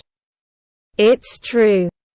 But he admits that the blood that his mother has is better still than that which runs through the 500 women of the Seraglio, who, except for pleasure, are only capable of murdering each other or forging plots and killing sultans." "Oh man, has that Christian warrior who called herself Captain Storm sucked your brains out? Is it going to turn out that you are in love?" "Nothing of all that, Haraja. I have simply admired her when she, despite being a woman, heroically fought and defeated, face to face, her future husband." And you well know that Muley was considered the best scimitar in the Mohammedan army that surrounded Famagusta. But we're going to have dinner, and with a duly full stomach we'll talk better." The great Turkish admiral in the high and wide castle of the admiralship, under a red silk tent, lit by many Venetian glass lanterns of various colors, they had set the table for Ali's dinner. Although it was his rule to invite his officers, that night he dispensed with his custom, so that, alone with him, his niece could eat and express herself freely. The Pasha, like all Muslims, was a good gourmet. And although the provisions were not very abundant among the 100,000, incessantly requesting reinforcements from Constantinople, the cook of the galley had performed veritable miracles to honor the niece of the most powerful lord. Therefore, she first served pilaf, that is, the typical Turkish or, to be more precise, Persian rice, roasted mutton heads, with green beans in garlic sauce, missa, ears of corn, roasted, eaten with salt, simit, which are scalded sweet cakes, and yogurt, dates, dried figs, Palongas chestnuts, and raisins from Cyprus and Morea. There were also small glass jars, full of green, red, blue loncum, a magnificent cream that only serves to hideously glue the intestines, but which, nonetheless, is held in high esteem by Muslims. And especially accompanied by bareke, terrible pasties stuffed with fat, and a nauseating cheese. There were no wines. However, everyone knew that the Pasha, although a true Muslim, drank more Cyprus wine than water. Instead, there were huge glass jars from Venice filled with sweet water scented with orange trees and cedars from Lebanon. 4 very loyal janissaries kept watch, stationed at each door, between the 2 stairways leading into the castle, their harquebuses at the ready. They sat before the table and began to eat in silence, paying attention to the boom of the culverins, which did not stop firing cannon at Candia. The Castellana barely ate a morsel, but the Pasha ate with a magnificent appetite and drank a full jug of sweet water. At the end, instead of a hookah, he took a chibuki, a fired clay container, filled it with tobacco, lit it and, placing it comfortably on the chair, and after listening with satisfaction for a moment to the uninterrupted rumble of the artillery, he contemplated fixedly to his niece. "And what have you decided to do?" he inquired, "with the Pasha of Damascus and his little grandson? I was thinking of asking you about it." "Me? If you were to question me as to how I should proceed to defeat a fleet superior to my own, that would be a different matter. But I don't know anything about the child and the old man, and especially about your private plans, niece. How would you manage, uncle, to enter Candia and face the Lion of Damascus and his wife? Enter that square that seems to be protected by bastions of steel and men of iron. Who would dare such an undertaking, my valued niece? It's just that damned Christian Duchess is there, Captain Storm." The Pasha smoked and remained silent. After having released 4 or 5 puffs of smoke from his chibuki, he remembered, "Do you remember how the Lion of Damascus won the love of his Christian? Yeah. Challenging her before the walls of Famagusta. But he did not know that she was a woman. Is the same. You are now aware that this woman is in Candia, are you not? Well then, she sends a messenger before the walls with the order that, in the name of a Turkish lady, she challenge a Christian from the square. I know that you are an expert in handling white weapons. Quite a bit, man, but will you agree? And, on the other hand, she wishes she didn't go out alone. Would you like her to go out with the Lion of Damascus? Yes. And who are you going to confront him with? With my captain of arms. However, they have explained to me that one day, years ago, before you and in your own castle, Captain Storm gave him a magnificent thrust. True. If the master receives one, how many will the disciple receive? It seems to me that none, since the disciple has surpassed the teacher. I give him enough button presses without excessive effort. Bragging. No, uncle. In that case we can assure that if the Christians have a magnificent swordswoman who is not afraid to measure their weapons with any enemy, we also, the Mohammedans, have our heroine, which is you. The beautiful niece of the Grand Admiral. He looked around, then took a bottle of Cyprus wine from a basket hidden under the table, which he neatly uncovered with a slash from the yataghan he wore at his waist, a weapon given to him by Ibrahim and which had belonged to Muhammad too. Then she filled herself a glass of the aromatic liquid. If the Prophet had tasted it, he would not have forbidden believers to drink wine. This is better than all sugar waters, and especially if drunk before starting a fight. It instills a value. Don't you want to try it? I am a woman, as well as a believer. In any case, don't think that a little glass of this would hurt you. Possibly you would beat it. Well, here's to the glory of our flag. She emptied the glass in one sitting, relighted her chibuki and continued saying, So, niece, that you intend to defy the Christian? Challenge her? Killing her is what I intend. The Pasha laughed, perhaps happily stimulated by that excellent wine that decided Muhammad to conquer the vineyards, eliminating 3/4 of the winemakers.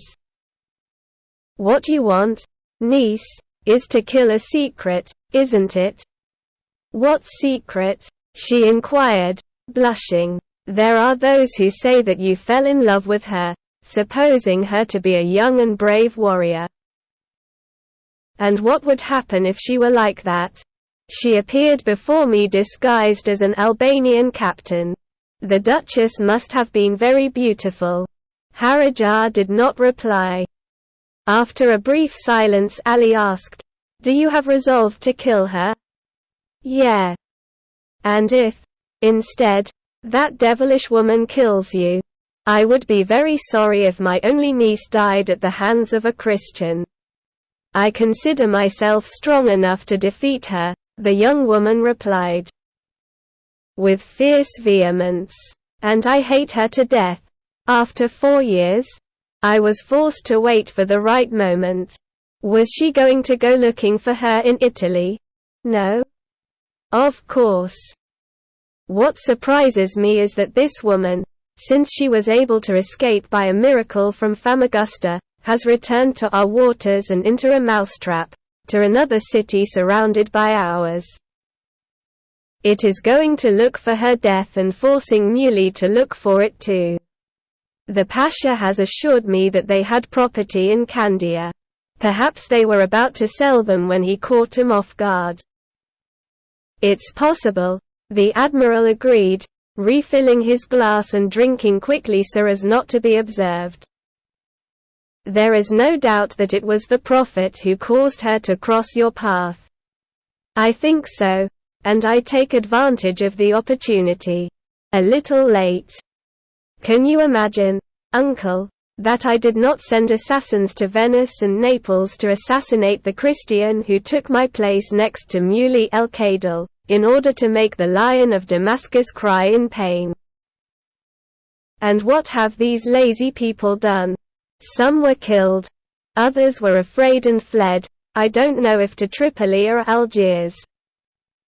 What a brave people you commanded. The Lion of Damascus and Captain Tormentor immediately clipped the wings of the eaglets that I commanded, perhaps too well paid. I think so. Gold must not be missing in Husif's castle. Thanks to you, dear uncle. Ali shrugged. Later, Between puffs and puffs of chibuki, he said, "And if you want more, ask. I have no heir but you. I don't need anything else. So you plan to launch the challenge tomorrow, right? Place. Be careful. Do not go to do something crazy. No. I consider myself capable of finishing off the Christian in the first round." For the second time the admiral nodded. "Since you wish, I'll stop the cannonade tomorrow and send a messenger to challenge the bravest Christian and the bravest warrior, whether he be a Venetian or a renegade Turk.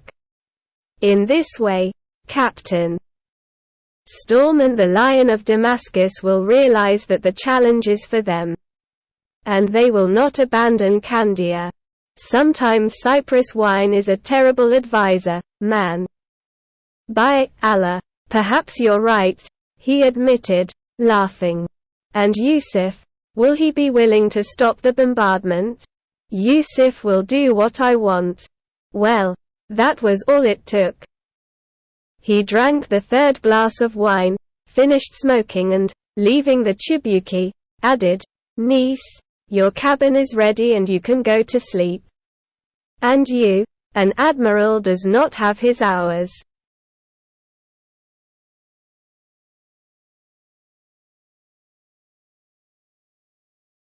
He has to watch over the squad, which is worth more, infinitely more than the 100,000 little soldiers that the Sultan has sent under Yusuf's command. "Go away, niece." He gallantly led her by her arm to the stairs, called a black man and ordered him, "This eunuch is at your service, he will drive you." The cannonade continued to thunder the space. From the land side and from the port the projectiles fell on the population, which replied energetically with its culverins, tearing the night darkness with its lightning. Haraja obeyed. She was preparing to enter the cabin where the son of the Lion of Damascus was, but two black Herculeans, with drawn scimitars, were sentinels in front of the door with orders not to allow anyone to enter. The chatelaine muttered something between her small, white, sharp teeth, and she continued on to her room, which was undoubtedly the best cabin in the galley. There she remained under the tent, contemplating the glare caused by the artillery, and shook her head as if she were in a bad mood.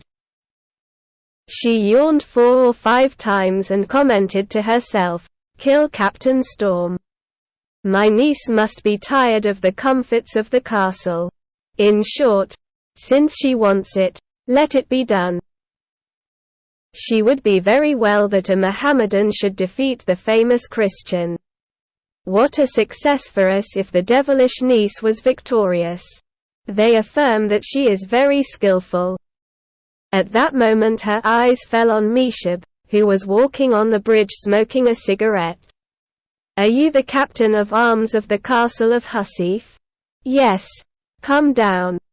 The admiral gazed at him fixedly, looking at him in the light of one of those great lanterns that were commonly carried by galleys and which were sometimes true masterpieces. Good looking, he thought. Strong legs, still agile, muscular arms, buffalo chest. Will he be able to face the Lion of Damascus? I don't know. I think Haraja is crazy. She walked around the captain, who was standing at attention before the Grand Admiral, and asked, "You're the one who taught my niece fencing?" "Yes. Come down. They say that she is very skilled. Very clever. But enough to fight Captain Storm, that Christian lady you know so well, since she hurt you." Meshab turned livid at that memory, so insulting to him, and replied, "I think so, since I have shown him the secret thrust with which the Christian wounded me and which no Turk would have been able to stop. These Christians are more skilled than us in fencing. Their way of fighting is not easy to understand in the first moments of combat." Ali he wrinkled his brow. "What you say is very serious. I would not want any misfortune to happen to my niece. Your niece, Pasha, has enormous serenity, magnificent eyesight and muscles of steel. And would you be able, if the time comes, to face the Lion of Damascus? Remember that during the siege of Famagusta it was the most terrible scimitar of the Mohammedan army. I already know it, but I consider myself courageous enough to hold him and fight him even with Christian weapons. If you manage to save my niece, she has 500 gold sequins. A real fortune. My niece is priceless. And when will the challenge be? Anyone knows. Will they accept? Will they refuse? But we have the creature to make them leave Candia, and besides, we will all be prepared to save the situation at the critical moment, if things turn out badly. Don't you trust our ability?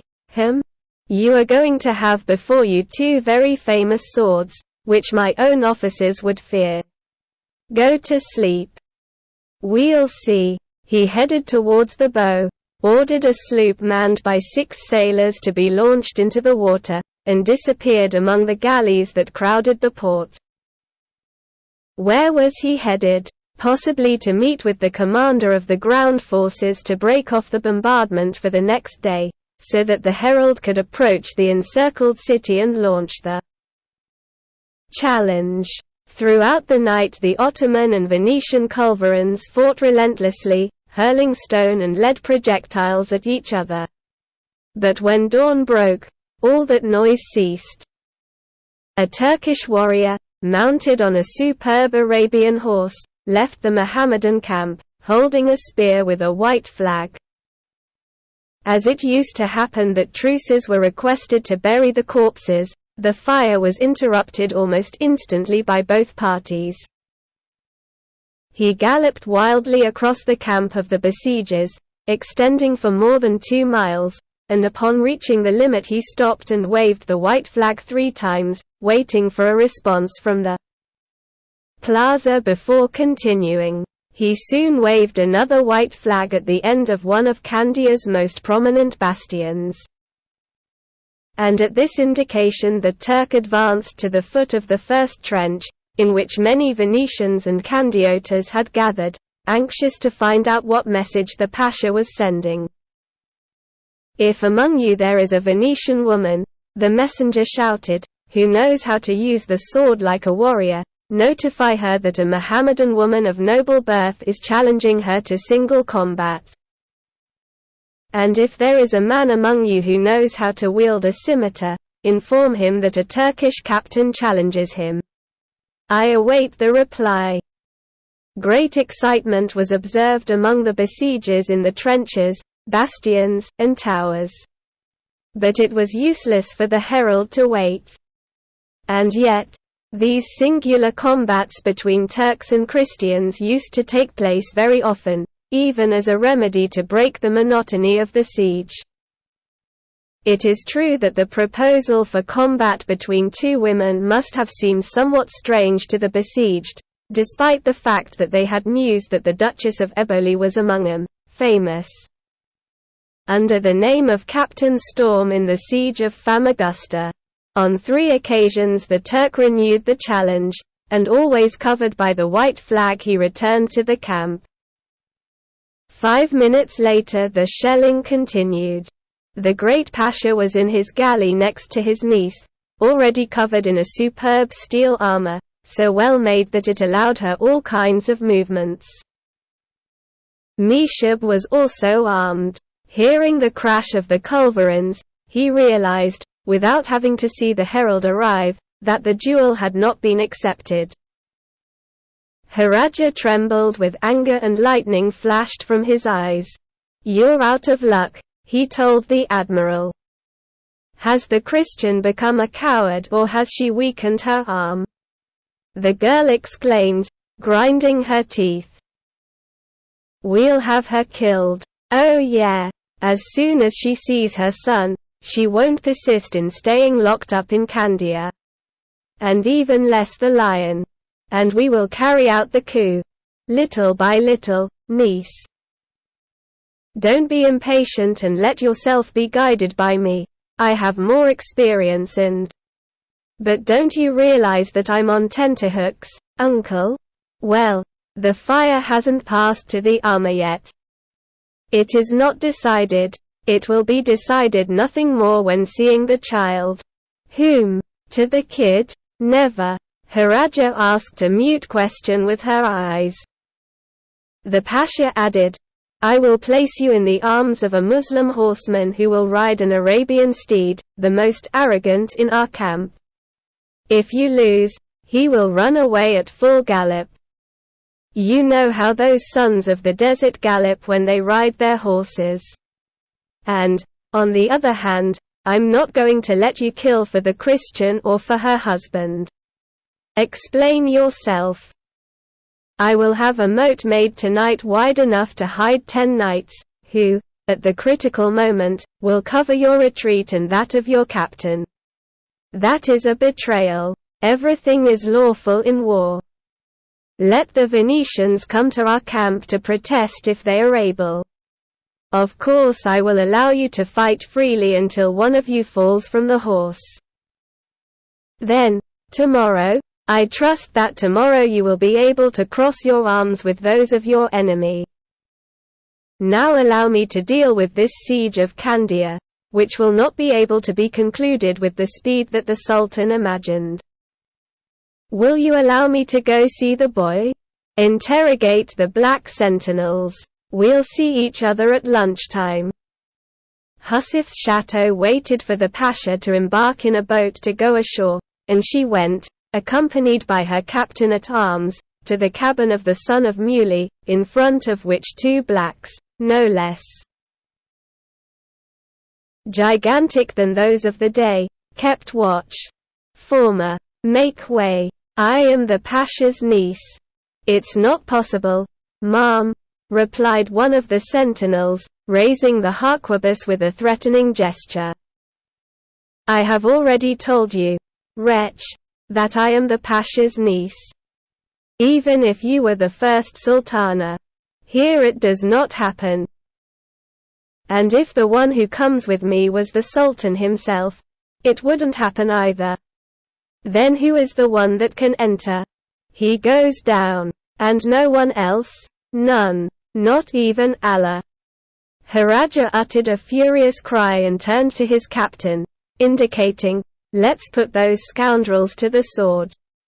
She was about to draw her scimitar and rush at the gigantic blacks, who were aiming their arquebuses, when Meshib stopped her, saying, don't look for complications with your uncle, who you need so much to carry out your revenge. It's true, the young woman agreed, still angry. Nevertheless, the Pasha should not keep these fools here, who are not capable of reasoning. We faithfully comply with the orders received, ma'am. There are no such meticulous servants in my castle. Me too, you are the only one, Meshib. And he walked away cursing Muhammad and Allah, while both blacks changed the fuse, which was already extinguishing in their arquebuses. The storm captained 24 hours before 150,000 Turks under the command of a celebrated general, the Vizier Mustafa, besieged Famagusta, a young warrior resembling a child, followed by a fierce-looking Arab, entered the city. A few days before Nicosia, the second most important city on the island, had been conquered by assault, and the Ottoman hosts put all its inhabitants to the sword, sparing only the lives of the beautiful young women who were destined for the harems of Constantinople. Not even the creatures were spared from the ferocious madness of Muhammad's followers. Who was that young man who was disembarked by an Italian galley just in time, fleeing instantly at the approach of 350 Turkish ships? Was he a brave man eager for glory and determined to die fighting for the cross in front of the hated crescent moon, and whom fate had brought to that place that was soon going to be the scene of a terrible and barbaric spectacle. No. It was about a beautiful young woman, admired in Naples not only because of her beauty, but also because of her mastery in handling weapons, daughter of the Duke of Eboli, a famous swordsman. Assassinated by his enemies, 10 against him to 1.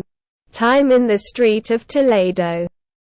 She was the girlfriend of a French nobleman, Monsieur de la Hussière, a famous captain who served the Republic of Venice, and he marched to Cyprus and Candia with his Ali Pasha galleys and finally had to surrender. The Mohammedans did not kill him because of the prospect of a good ransom, as well as because he was a Frenchman, since France and Turkey maintained very good relations.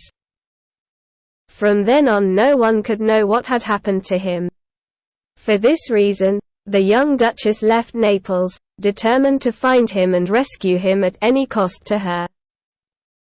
He embarked on a Maltese galley, which at that time was the only one that dared to enter that dangerous sea, frequented day and night by Turkish ships always in search of Christians, and landed in Cyprus, as we have indicated, in company of an Arab that his father acquired in Mocha as a slave and who adored his young mistress extraordinarily, being always ready to sacrifice his life for her.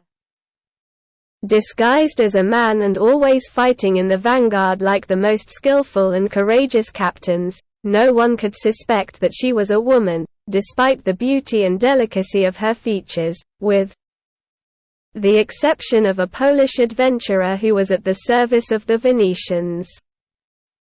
As a result of a dispute between the man from Poland and the Duchess, in order not to confront each other, they decided to fight one after the other with a young and haughty Turk who each day advanced to the foot of the walls to challenge the Christian captains to a singular duel. Due to his exploits, courage and arrogance he was called the Lion of Damascus, and he was the son of the Pasha of that Asian region. To everyone's astonishment, since the Pole was an accomplished swordsman, Muley el-Kadil defeated him, leaving him badly wounded. But Captain Storm, to be more exact, the Duchess of Eboli, had to surprise attackers and attacked by wounding the Lion of Damascus a few minutes later in notable combat. Instead of resenting the Christian for this defeat, the young Turk retained great appreciation for his victor and, when Famagusta had already been conquered, and the Duchess had hidden in a casemate, he decided to save her, defending her against the bloody ferocity of the Janissaries. The Arab slave, seeing him so resolute, did not hesitate to confess that the famous captain was nothing but a woman, and also informed of the reason for his trip. He soon found out that the Duchess's boyfriend, captured by Ali Pasha, he was in the possession of his niece Haraja, in the castle of Husif. Without realizing it, Muley el-Kadil had already fallen in love with the young Christian, who combined so much courage with such extraordinary beauty and who knew how to use weapons with such mastery. But since in Husif he was known too much for the Castellana, since Ali Pasha promised her as his first wife as soon as the war ended, he did not hesitate to recommend the Duchess, and making her embark on a galliot, whose crew was made up of renegade Greeks, with his Arab servant, a Venetian lieutenant saved at the same time as her and escorted by a loyal slave of the Lion, let his love go. Both did not stop feeling excited by that separation. Haraja welcomed Captain Storm and was admired by her bravery and skill in seeing her defeat Meshab, and fell in love with her. The French Viscount was in that place, although half dead, since destined with other captives to fish for leeches, he had lost excessive blood. He finally managed to run away with his boyfriend. However, a little later the Polish captain, who had renounced his religion and was now a Muslim, arrived at Husif's castle and informed Haraja that his guest was only a woman. The pasha's niece was enraged. He had her pursued and, finally, after numerous incidents and fights, the Greeks set fire to the galley and sought refuge on land with the Duchess, maintaining a terrible siege in a little house on the coast where they hid, and having died fighting the Arab of the Duchess of Eboli, the Polish adventurer, the Venetian lieutenant and the Viscount of La Hussière, and wounded Meshab and the so-called Captain Storm, the Lion of Damascus arrived at the precise moment to save her, thanks to the notice of his slave. Worthy feat of the brave. When the Duchess had already healed, a Turk arrived one day bringing Muley a small ebony chest, from the Sultan. The little chest contained a black silk cord. It was a silent order to commit suicide. Saving the Christian had made him fall from grace.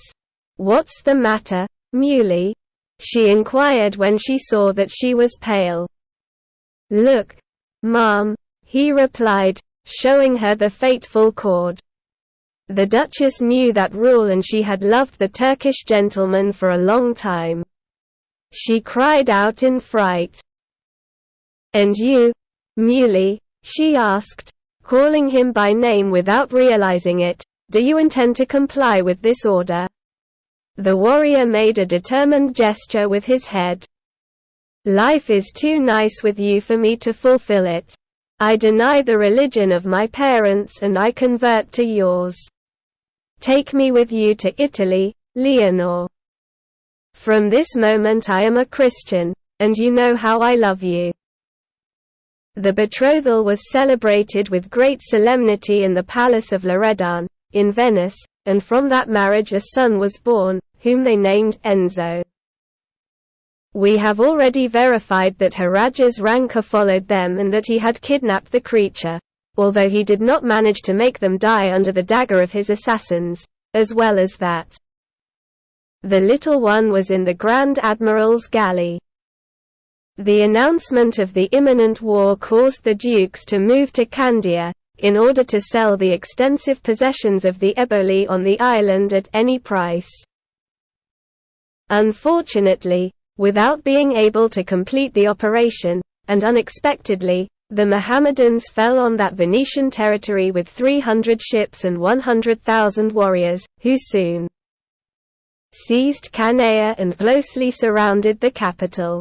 And after having given these explanations, we will continue our narration. The challenge. At the moment the herald launched the challenge before the walls of Candia, the Lion of Damascus and the Duchess of Eboli were in the bastion, one next to the other, as always.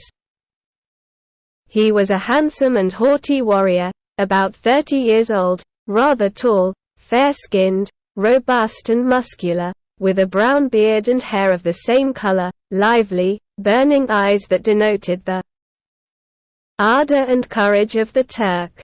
Asian, and correct and energetic features. She, extremely beautiful, much younger than her husband, slender and graceful, had jet black eyes, an adorable mouth, adorned by a double row of pearly teeth, and the swarthy complexion common to Southern women. The two were dressed in armor from head to foot, and they were Milanese and magnificently chiseled, showing superb ostrich feathers on their helmets. Upon hearing the challenge, they looked at each other very surprised and not without some concern. "He gets to challenge a Christian woman," the Duchess exclaimed. "What woman? How she doesn't mean she refers to me. Do you understand this, Muley?" He did not answer immediately, trying to see if he recognized the messenger, who launched the challenge for the second time, and with a strong tone. Then he said, "What am I going to tell you, Leonore? She surprises me just like you. Challenging a Christian to fight the Turk. But how is it possible that Mohammedan women, accustomed to dwelling in a harem, amid the smoke from the hookah and intoxicating perfumes, take up arms? I don't understand it.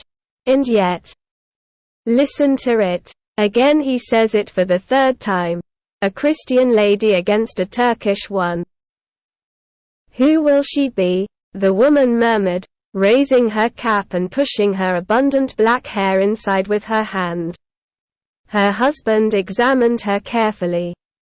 I see shining, Leonore, in the black night of your beautiful eyes 2 splendid stars. And what do you see in them?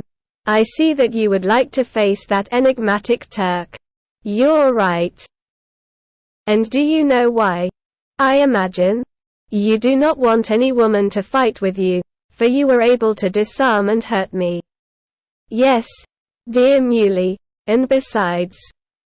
Because I imagine that the woman who challenges me is Haraja, Ali Pasha's ruthless niece, he inquired, with a shudder. Your old girlfriend, Muley. Anyone can know if you had married her, she would not have turned you into a scourge and executioner of the Christians, despite your noble and chivalrous sentiments. Fortunately your eyes saved me in time, and in this way you have continued more and more noble. Your love, Leonore, has dignified and ennobled me. Oh, Muley. They were silent. Suddenly the culverins of the besieged and besiegers resounded, and after a while the Lion of Damascus, after wiping the sweat that beaded his forehead, murmured, If I really were Haraja, I wouldn't stop you from fighting alongside me, since at the same time they challenge a captain who knows how to use the scimitar.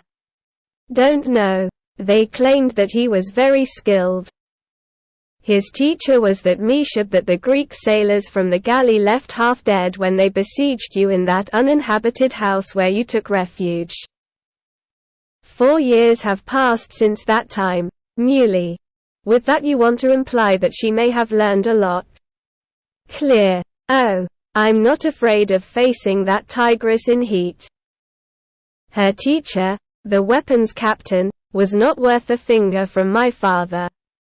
Who will be the one who wants to fight by her side? I imagine it's the same to me. With scimitar in hand I am not afraid of any Turk. And much less now that you have taught me so many extraordinary thrusts, that no Mohammedan knows or even imagines. Are you resolved then? If it's Haraja, yes. At least we can live in peace. The assassins who tried to assassinate me in Venice and Naples were Turks dressed as Christians, and only Ali's niece could have sent them against us. The Duchess went to the stone steps that led to the center of the tower and shouted, Myko! Monkey! Soon a man appeared on the terrace. He was a tall and well-built Albanian, about 40 years old and dressed in the typical costume of those Highlanders. The Albanians had not yet converted to Islam. Escaping such danger, and having courageously defended their mountains from the rapacious Turks, they had emigrated in great numbers to Dalmatia, where they had been enlisted in the army of Venice. As slaves, Venice was always in need of warriors to defend its eastern Mediterranean colonies, incessantly threatened by all the sultans. The Duchess, no longer counting on the faithful Arab who died in Cyprus to save her, upon receiving the treacherous shot from the pistol that the Polish adventurer had fired at her, already dying, took as her servant that valiant Albanian, who happened to be on any occasion ready to fight and die for his mistress. Myko, I want you to take good care of our horses, since tomorrow they will be needed. Okay, Mom. Prepare weapons and shields. No other thing? Yeah. He goes and notifies the Captain General of Candia that if the Turkish knight who has come to challenge us shows up again tomorrow, he will order the drawbridge of the Malamocco bastion to be lowered. Do you plan to beat yourself? It's possible. I will accompany you. You know how I hate the Turks since they decimated my compatriots and destroyed a large number of our towns and villages. I already know. But tomorrow I will only go out with the gentleman." The Alban moved away from her, and the Duchess approached the place where her husband was, who was contemplating from a battlement the shots of the besieged and besieged culverins.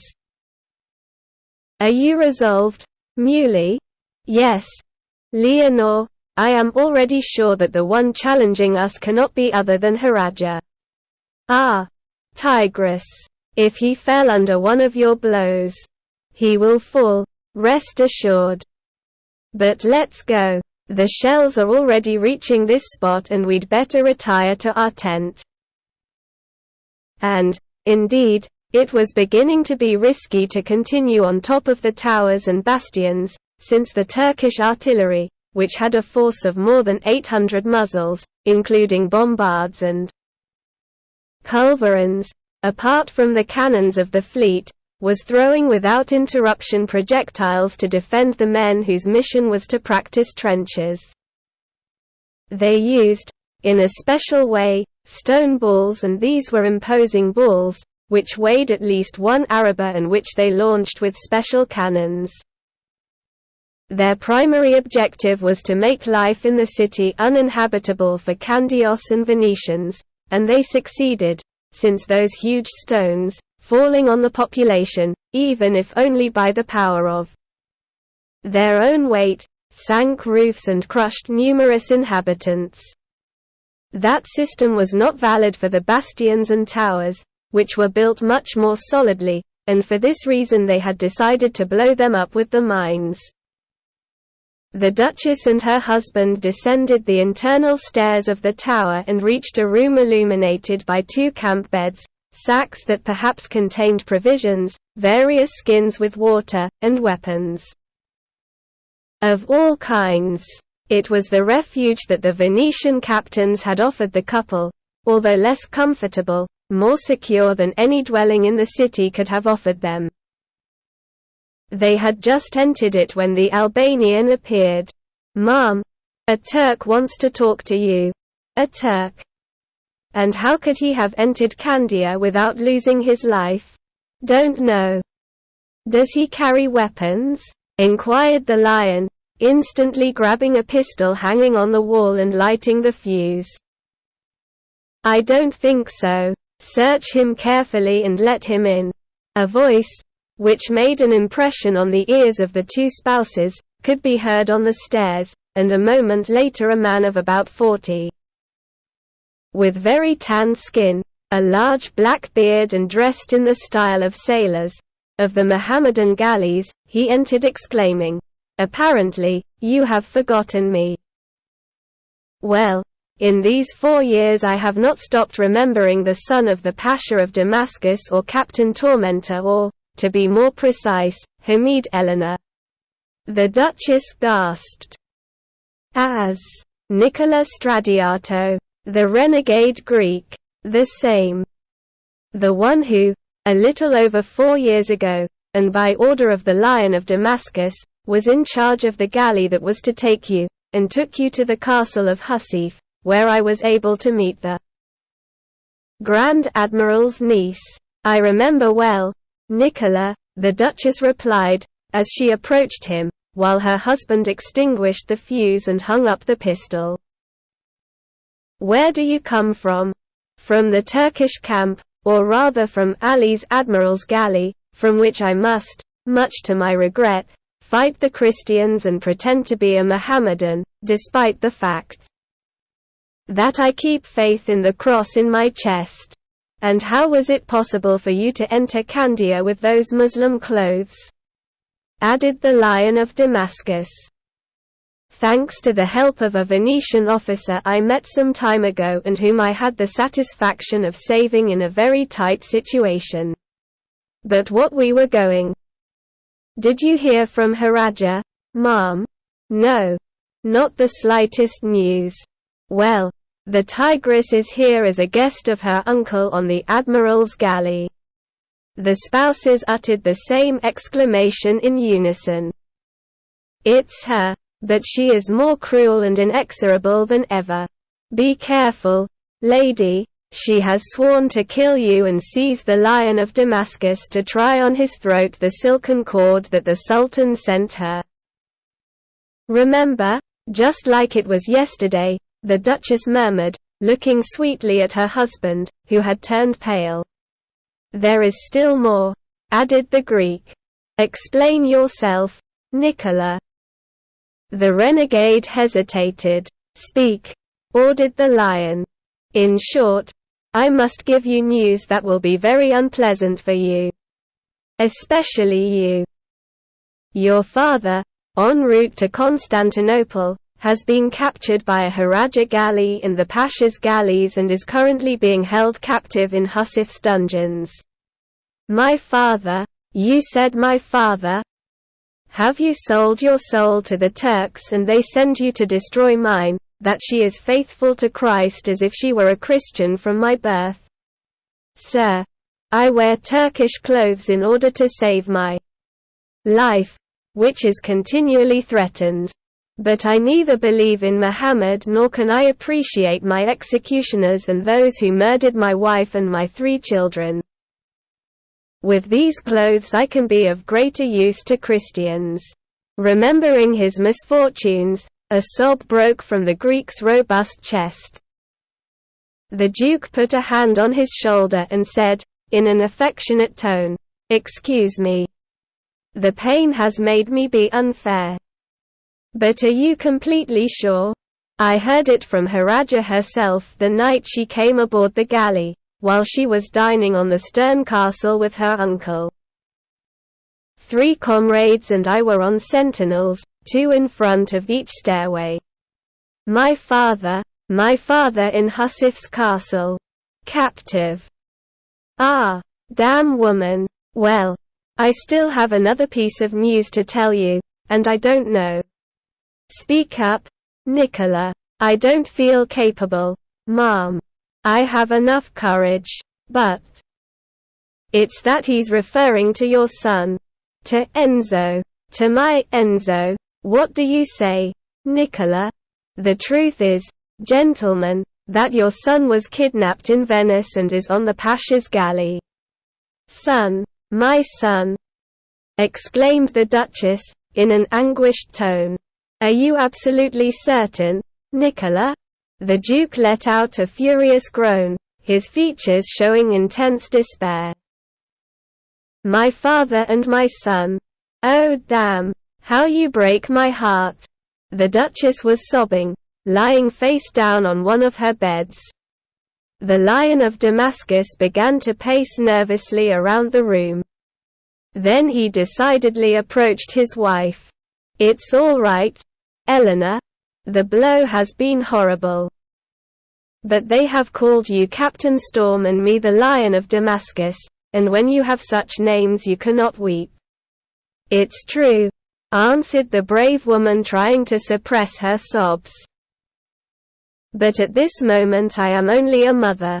Ah, scoundrel. Precisely to take revenge, apart from your father, from my son. What do you say now, Muley? We will kill her. But we will demand conditions for the duel, the old Muslim answered with determination. Then he asked the renegade, Is my son in danger? No, sir, for night and day a pair of picked sentinels kept watch outside his cabin door, with orders not to let anyone in, not even Haraja herself. Who put him on? Inquired the Duchess, who had managed to control herself. He goes down. Ali, take care of my son. Mully exclaimed. It seems. Perhaps he fears some violence against the little one by Husif's tigress. Is it possible for you to return to the admiralship? I am master of the castle and I can come and go as I see fit, except in certain circumstances. And will it be possible for you to cross the field? The Turk? Yes. They know me very well. Tell me what you want, and even if I have to risk my life. You are a brave man and God has sent you here. Order, sir. The spouses looked at each other and understood each other. "Return to your galley, and as far as possible watch over our son. We await events. Perhaps one day we too will enter the flagship, despite the siege and the 100,000 Turks camped in front of the galleys. Now my servant will accompany you and will order that you be given the safe conduct so that you can come without worries when you consider it necessary." "When will you be able to return, Nicola, to inform me about my son?" the Duchess inquired. "I'll try to do it after the duel." "And wouldn't it be possible for you to come closer to tell him that his parents are here?" "It is impossible, ma'am. No one except the Pasha may enter the boy's cabin. If I tried to do it, the Admiral would hang me from an antenna. I don't want you to die. And, on the other hand, you can be useful to us. Dispose of my life as you see fit. I am well aware that there is going to be a terrible fight between you and your husband against Haraja and her uncle. You can count on me." "You are right," said the lion. "We will not return to Italy without having saved my son and my father and punished Husif's tigress. I am completely determined." Maiko was at the door awaiting orders. The Duke gave them precise and sharp. It was necessary to request a safe conduct from the Captain General, so that the Greek could enter Candia without any inconvenience of any kind, and request that the next day, when the messenger arrived, the drawbridge be lowered, since it was undoubtedly that he would return again, since the challenges were borne during 3 successive days. "Go away, Nicola, and take good care of my son. I entrust it to your care," said the Duchess, with a weak voice, when saying goodbye to her.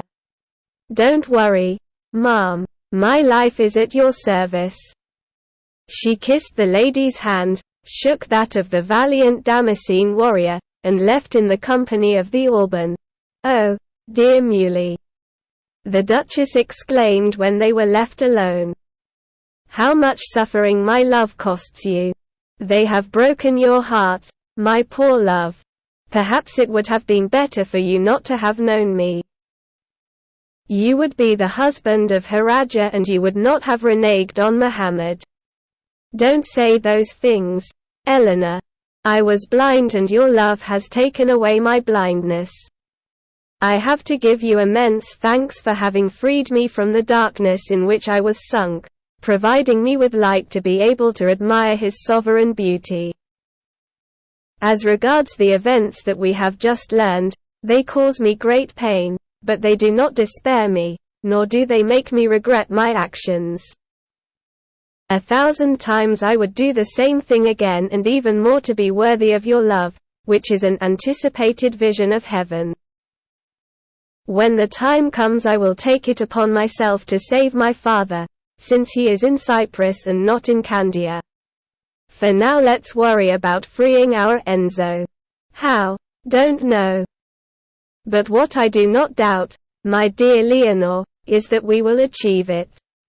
Being like him, is he in the power of Ali Pasha? Does matters? Before long, we will have a force that they may not suspect. Aren't you aware that Spain, Venice, Rome and Austria are preparing to deal a death blow to the power of the Crescent? When? I do not know. But it will not take long to take place, since the League Pact has already been signed. In order to mortally wound your race. True. But by marrying you I renounced all solidarity with them. Long before, their vices and cruelties seemed despicable to me. And now, first of all, I am a Christian. And your father in the meantime? Don't worry about it. I know him well and I am convinced that he will know how to wait until I save him, since he knows that I will try anything to achieve it. If we could talk to him, he would tell us to think of Enzo first. You well know that, despite denying my religion, he did not deny me. I know that, Muley. He is as noble and chivalrous as you. Damascus will never be able to forget him. There was not and is not a pasha like him in the entire Turkish Empire. Have you decided? To what? To face Haraja? And are you the one asking me, Muley? Then let's not talk anymore. We will defeat them before the sight of those brave Venetians. Be careful that there is no betrayal. Do not worry. I will not fight with a scimitar. Those weapons are not worth as much as yours, long and straight, which in these 4 years you have taught me to use so well. Now rest. I'm going to meet with the Captain General. Watch out for the bullets. Whoa, my compatriots were always bad shots. See you around. He kissed her on the forehead, left the room, descended the stairs, and was shortly outside the keep. The Turkish projectiles fell on Candia, sinking the miserable wooden roofs of the dwellings and sometimes burying their inhabitants, certainly more eager to die than to continue living, since hunger began to make itself felt. The Venetians answered the bombardment with no less intensity, filling the vast besieging field with shrapnel and trying to silence, in particular, the shots from the mortars, whose stone projectiles caused such serious damage to the population. Although they had been besieged for more than a year, they had an abundance of ammunition and made gunpowder, since they had an immense amount of saltpeter, sulfur and coal, but the walls, resistant and built to all tests by the most expert architects of the Queen from the Adriatic, they held firmly, exasperating the enemies. On the contrary, the city was being annihilated little by little and half of the houses were already collapsed. And among those ruins an unbearable and pestilential stench arose, due to the numerous corpses buried under them, and that the besieged, constantly harassed by the besiegers, had not had the opportunity to remove to bury them. Dogs and cats, which had previously been surabundant in Candia, as well as on all the islands of the archipelago, were already very scarce, since the inhabitants had eaten them, and could not collaborate in the destruction of the corpses. On the contrary, a veritable plague of birds of prey had descended on Candia, perhaps coming from Asia Minor or from further away, since it was not known with certainty where they came from. These animals resembled the marabou of India and carried out the work of gravediggers, without being intimidated by the thunder of the culverins. So that through the streets of the miserable city many human skeletons were found totally devoid of meat and nerves.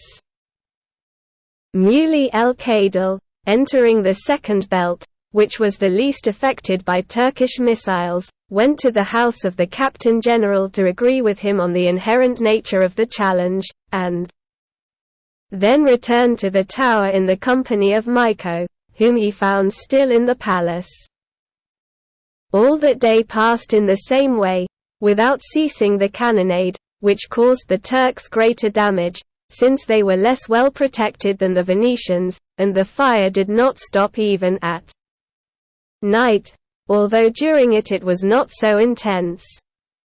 At dawn, and as a slogan, the Turkish cannons stopped firing, and shortly after the messenger from the day before was galloping towards the city carrying his lance adorned with a large white silk flag. The Venetians also ceased their firing.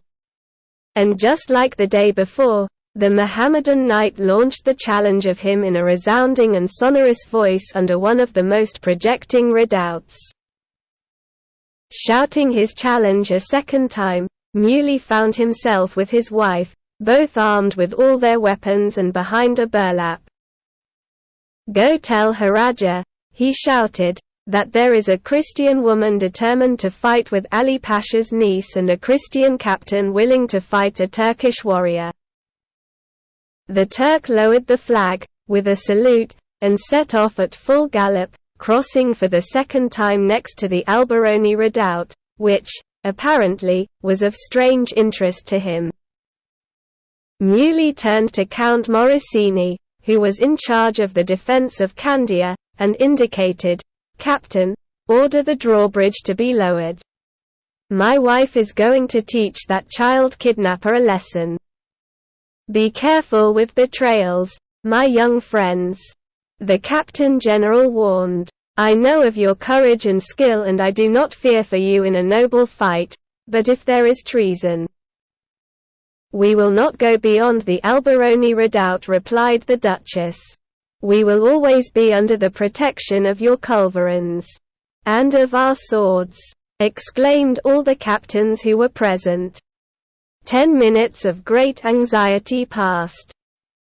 The bastions and terraces were covered with warriors eager to witness Captain Storm's victory, since, recalling his exploits in Famagusta, none had the slightest doubt that he would emerge victorious from the Turk. At last the messenger was seen coming through the Mohammedan outposts waving his white flag, and behind him the two champions.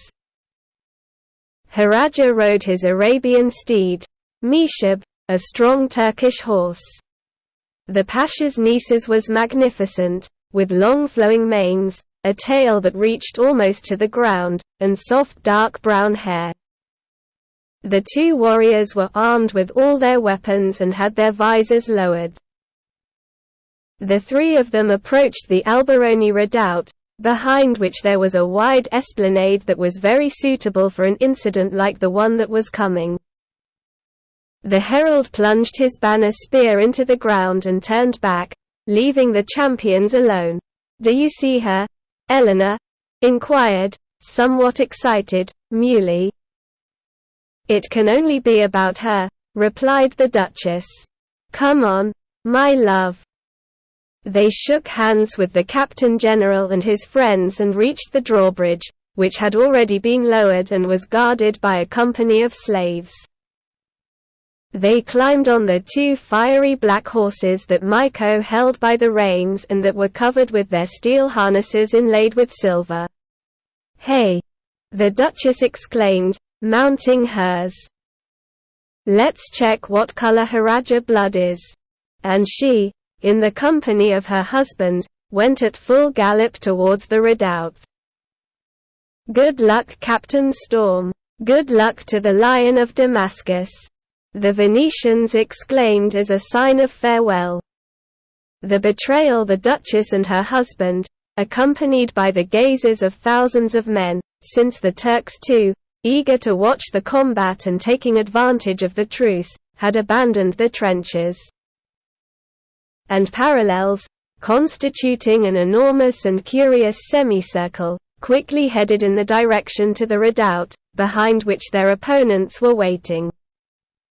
The sun, which had just risen in the east, made the champions' armor shine, especially that of Haraja, who carried on his cuirass a galley with unfurled sails, inlaid with gold. Arriving within 10 paces of her rival, the Duchess halted her horse, raised her visor, and said, "Undress yourself, to see if you are really a woman." "Don't doubt it," replied the Pasha's niece. "My body, although covered in steel, is no less slender and elegant than yours. I want to know who I'm fighting against. Soon any of us can die, and we all have the right to take a good look at the countenance of the adversary when he falls. Why do you ask, if you already know who I am? Just like you know that I am the one that in Famagusta they called, for their courage, Captain Storm."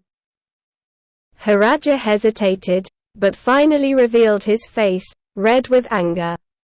"Husif's Castellana, I imagined.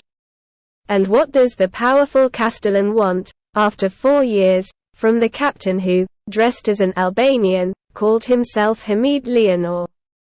The Pasha's niece ground her teeth and turned pale. She couldn't forgive herself for falling in love, albeit for a few days, with a woman, imagining that she was a handsome warrior. "What I wish," Take revenge for your cruel mockery. Killing me, that is. And do you think you can do it? I'm sure I'll get it. You are not worth more than to kidnap children. What have you done with mine, wretch? What have you done with my Enzo, that his father and I left in Venice, in the care of the loyal servants? You see that they were not so loyal when mine could kidnap him, and they walked him through the Adriatic without anyone bothering them. What have you done with my son? At the moment, nothing. But he will be warrior for warrior. Since the Lion of Damascus has renounced his beliefs and fights against his homeland, his son will replace him in the Muslim religion and army. Do you intend to make a Mohammedan out of my Enzo? In that I trust. The Lion of Damascus roared and, drawing his sword, took a few steps toward Haraja, who was firmly on his superb steed. My wife will finish you off, bitch. They have also assured me, wretch, that you have captured my father. It's true.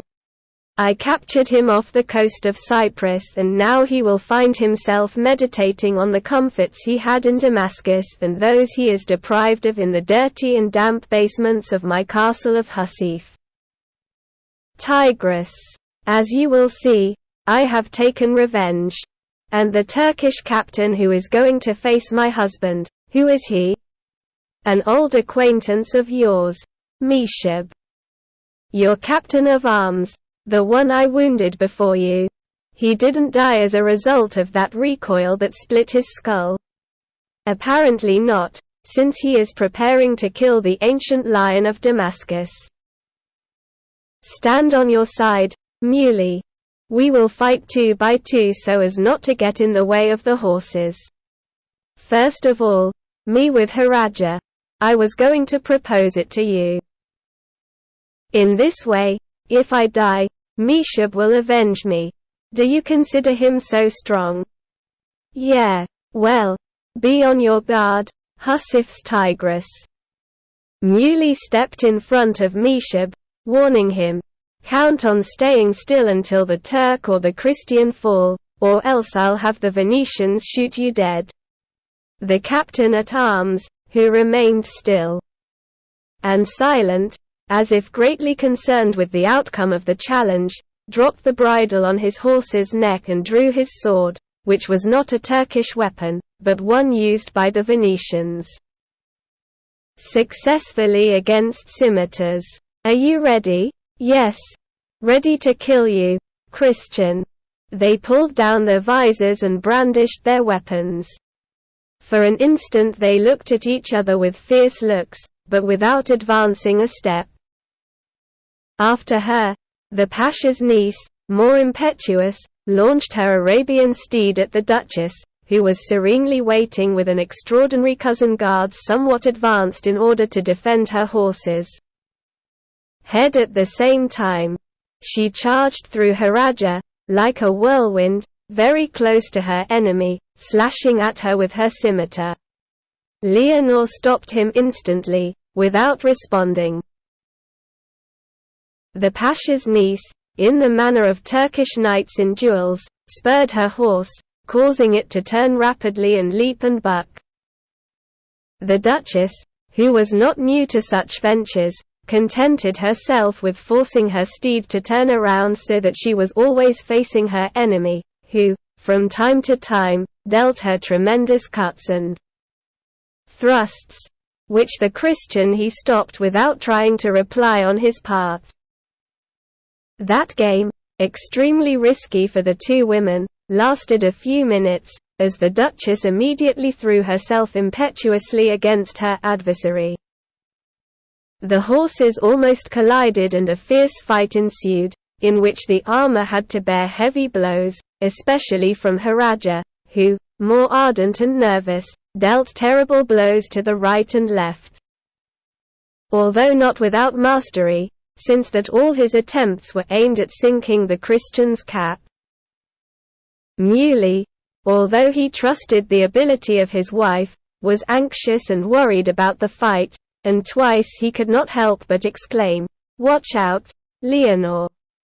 Suddenly the Duchess turned her croups quickly and began to run at full gallop, as if she intended to flee.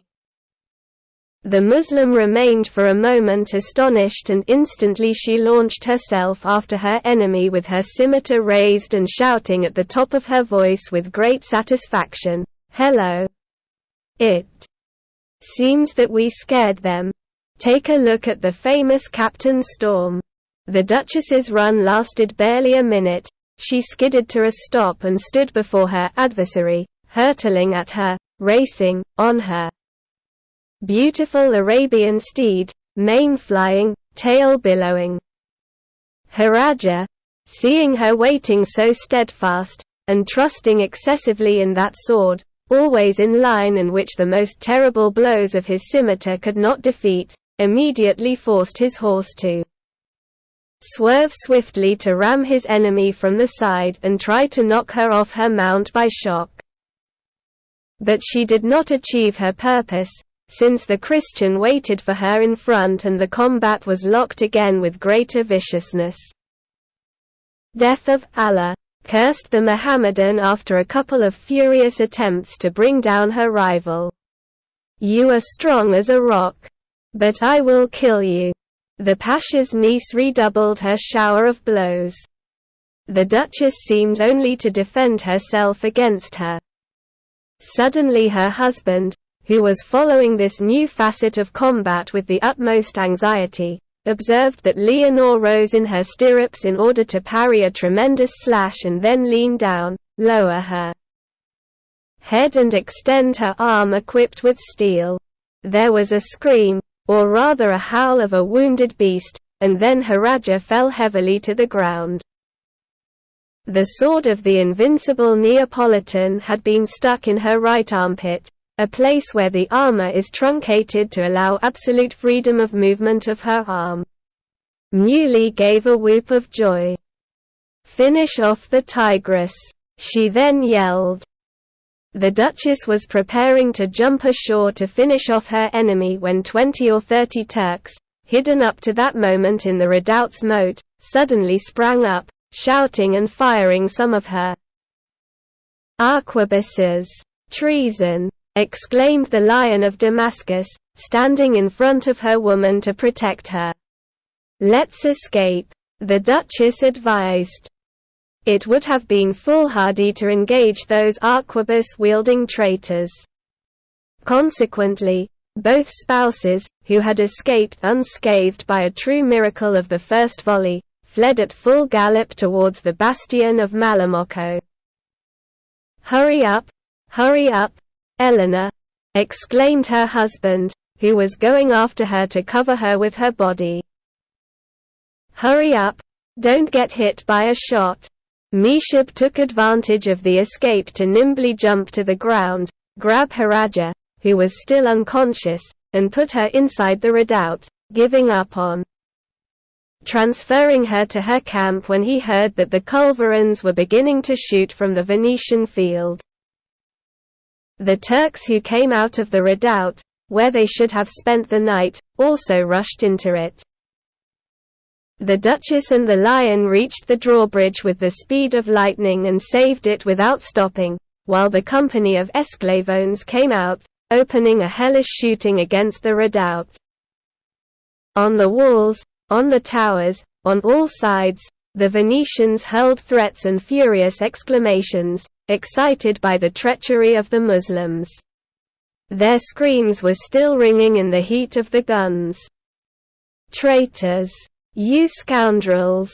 Treacherous rabble!" With great speed they transported another 10 culverins to the bastion of Malamocco, and 20 pieces filled the redoubt and the esplanade behind. It was led to prevent traitors from seeking refuge in their camp. The Captain General of Candia immediately went out to meet the dukes, who had just dismounted. "Have you been hurt, ma'am?" This time it was the Pasha's niece, "Mr. Governor. I've seen her fall from it. But I couldn't finish it off. Cowards! They had a trap for you." You can't trust that scoundrel, but they are locked up in the redoubt and we'll see if they can escape. We will not save gunpowder." And she certainly wasn't spared by the bastion gunners. The 20 pieces of artillery were not silent for a moment and hurled balls and shrapnel at the redoubt and its vicinity, in which there was no other living thing than Haraj's Arabian horse, which bucked as if waiting for its mistress to mount it again. Meshiabs, on the contrary, with an extraordinary leap, managed to enter the redoubt. "At what point did you hurt her?" Muley questioned his wife. "In the armpit, taking advantage of the moment when she raised her arm to hurt me with the scimitar." "Is it a serious injury? How am I supposed to know?" The horses were not quiet for a moment. "But look, the tip of my sword is still covered in blood. It seems to me that Husif's chatelaine will no longer dare challenge the Christians. Wretched. I feel ashamed of being born a Muslim." "Silence. Shut up," the Duchess said with a loving smile. "It has not been possible for me to measure weapons with that damned Meshib. But he will not escape without meeting my sword, which I have no doubt will be as lucky as yours."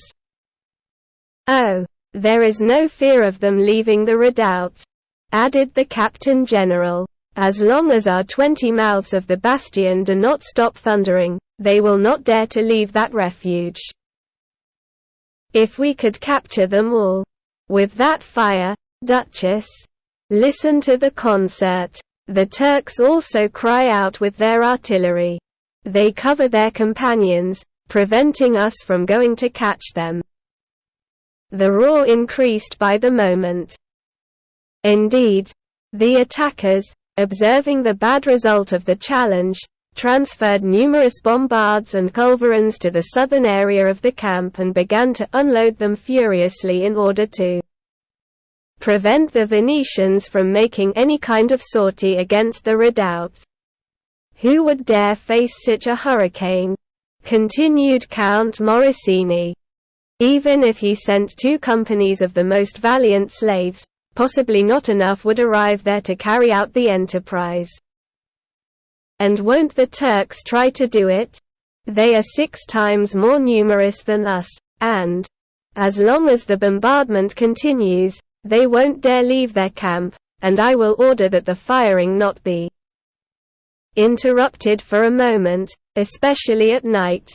But if, under cover of darkness, they make any desperate exit, I guarantee they will pay dearly for their treachery. I am going to order that wood be piled on top of the towers in order to illuminate the plain at the opportune moment." "Will Haraja and his comrades decide to turn themselves in?" "I hope so, ma'am, as the siege may go on for a long time and I don't think they have any supplies. But retreat to your tower, as this position is becoming dangerous." Indeed, the Turkish shells, of lead and stone, falling by the dozens, were beginning to collapse the bastion, and Muley, fearing that one of those debris would wound his adored wife, heeded the Count's advice. And while the artillery duel continued with greater violence than ever, the soldiers, raising their swords, and the Candiotes, enthusiastic, greeted the Duchess's passage to her keep with loud cheers for the heroine of Famagusta, the invincible Captain Storm. Those sheltered in the redoubt, for their part, tried by all means to play dead. None gave the slightest sign of life. They did not want to follow the same path followed by Haraja's superb horse, which had not taken long to be hit by 2 projectiles, one in the flank and the other in the fine and intelligent head, and fell dead in the ditch, after running madly and wildly. Tried to avoid his end. Pity. Such an animal, at that time, could be worth a real fortune, and anyone knows what Ali Pasha would pay for it to give a gift to his niece. The sun was already setting when Muley presented himself to Count Morosini, whose palace had not been still suffered major damage. He was accompanied by Myko, the Albanian, almost always taciturn, although always agile with his hands, like all his compatriots from the mountains near Lake Eskodra. "Mr. Captain," he told them, "would it be possible for you, when it's pitch black, to stop the fire for an hour?" To the Duke and Duchess of Eboli, who did so much for La Serenissima, I can deny nothing. You know very well that you are the idols of the garrison, courageous and brave, although too little. Venice cannot thank you enough for what you do for her. Explain. What do you want? I'm going to try, with my Albanian Myko, to reach the redoubt and capture the Grand Admiral's niece, if she hasn't died as a result of my wife's thrust. Do you want to commit an imprudence? No, Mr. Count. I am decided, but to reach the redoubt I must have you cease fire. The Governor-General, who had been fighting the Turks for 20 years now, first in the Adriatic, then in the archipelago, and later in the southern islands, gazed at the young man in astonishment. Do you want to go in search of death? God will watch over me. I'm not capable. I'm the Lion of Damascus, Mr. Count, Muley exclaimed somewhat boastfully.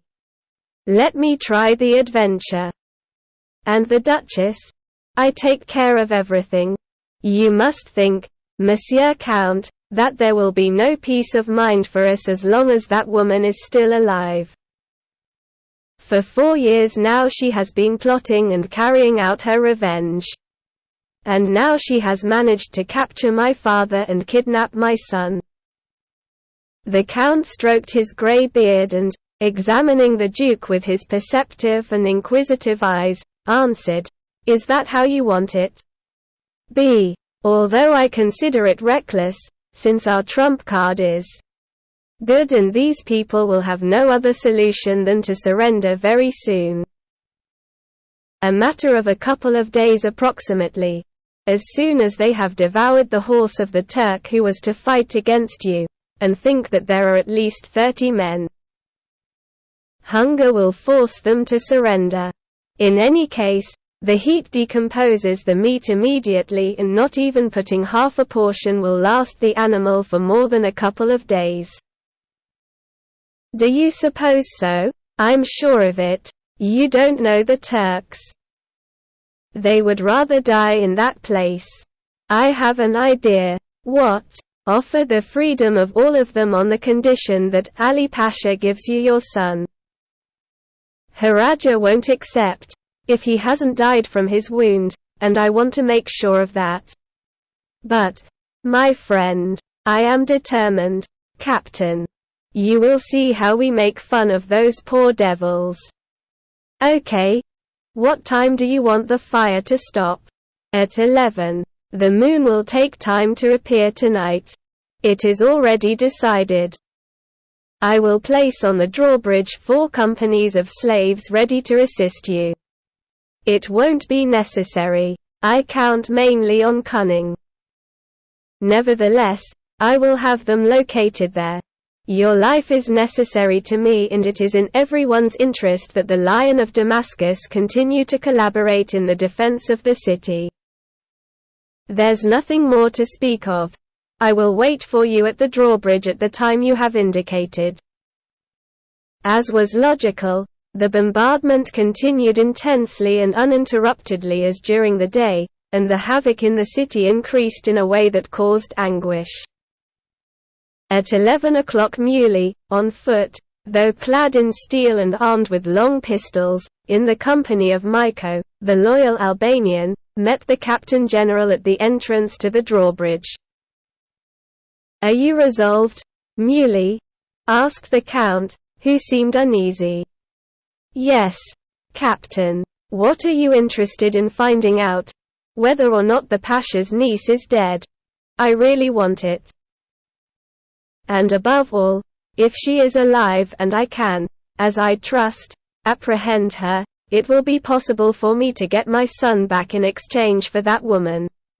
I do not deny it, but the company is very dangerous. We wear magnificent armor, we speak Turkish, and we will pretend to be sent by that scoundrel Ali. You are very daring, for something you have been called and still are called the Lion of Damascus. They shook hands and parted. Good luck. We will be ready to defend your withdrawal. Thank you, Count. Ceasefire. They were barely halfway across the bridge when a small, lithe warrior joined them. Muley, despite the darkness of the night, realized that she was his woman. What does this mean, Eleanor? Nothing crazy. Muley, let me go with you. The Duchess begged, her voice excited. 3 swords are worth more than 2. The Damascene nodded. Listen to me, Leonor. If I died in this company, who would be left to free our Enzo? You. And if we both died? They would make our son a Mohammedan. No. Eleanor, you will have the opportunity to demonstrate your bravery. On the other hand, I promise to act with great caution. If I win, we will have nothing to fear from the cruel Haraja. Go, my dear, to our room, and confidently await our return. At that moment the cannonade was suspended and the Lion said to Maiko, "It's time, ongoing." Since the glare of the cannon shots no longer illuminated the plain, both men could go to the redoubt, since, despite the fact that the Turks continued to fire, they threw their projectiles against the forts and there was no risk for those 2 brave men. Men, who entered through a plantation of prickly pears that extended to the Alberoni, advancing both with maximum speed. They soon found themselves before the pit in which Haraja's horse had gone to die. "Draw your sword," Muley ordered Maiko. And the 2 saved the moat. They had already reached the collapsed wall, preparing to scale it, when a figure suddenly arose that indited with a firm voice. "Are you Turks or Christians?" "Envoys from Ali Baha," Muley replied. "Go up, but first wait for me to revive the fuse of my arquebus." Another challenge. The Turk began to blow on the almost extinguished fuse, lighting up his cruel janissary face shortly after. Muley made sure he was alone and whispered a word in Maiko's ear. The Alban, agile and strong like the wolves of his mountains, fell suddenly on top of the janissary, grabbing his neck until he left him speechless. He could have killed him with his sword, but, as if guessing what his lord was thinking, he let him fall to land and made use of his hands. The burly Turk tried to resist, but had to give in to the power and skill of the mountaineer. "Shall I kill you, sir?" "No. Lower him into the pit, always holding him tight. If he screams, we're done for." The Albanian did as he was told, hoisted him up and carried him as if he were a child, not without first having extinguished the match of the arquebus. The janissary, half strangled, offered no resistance. No other Turk came, and sir and servant were able to calmly descend into the pit, throwing the prisoner on the corpse of Haraja's steed. "Wow, sir, I have forgotten the sword above. Luckily I have the yataghan." From the Turkish camp they continued to fire furiously. However, the projectiles passed well over the redoubt. The Venetians, on the contrary, did not return fire, as if they had abandoned the encircled city. Count Morosini strictly kept his promise. "Sir," observed the mountaineer,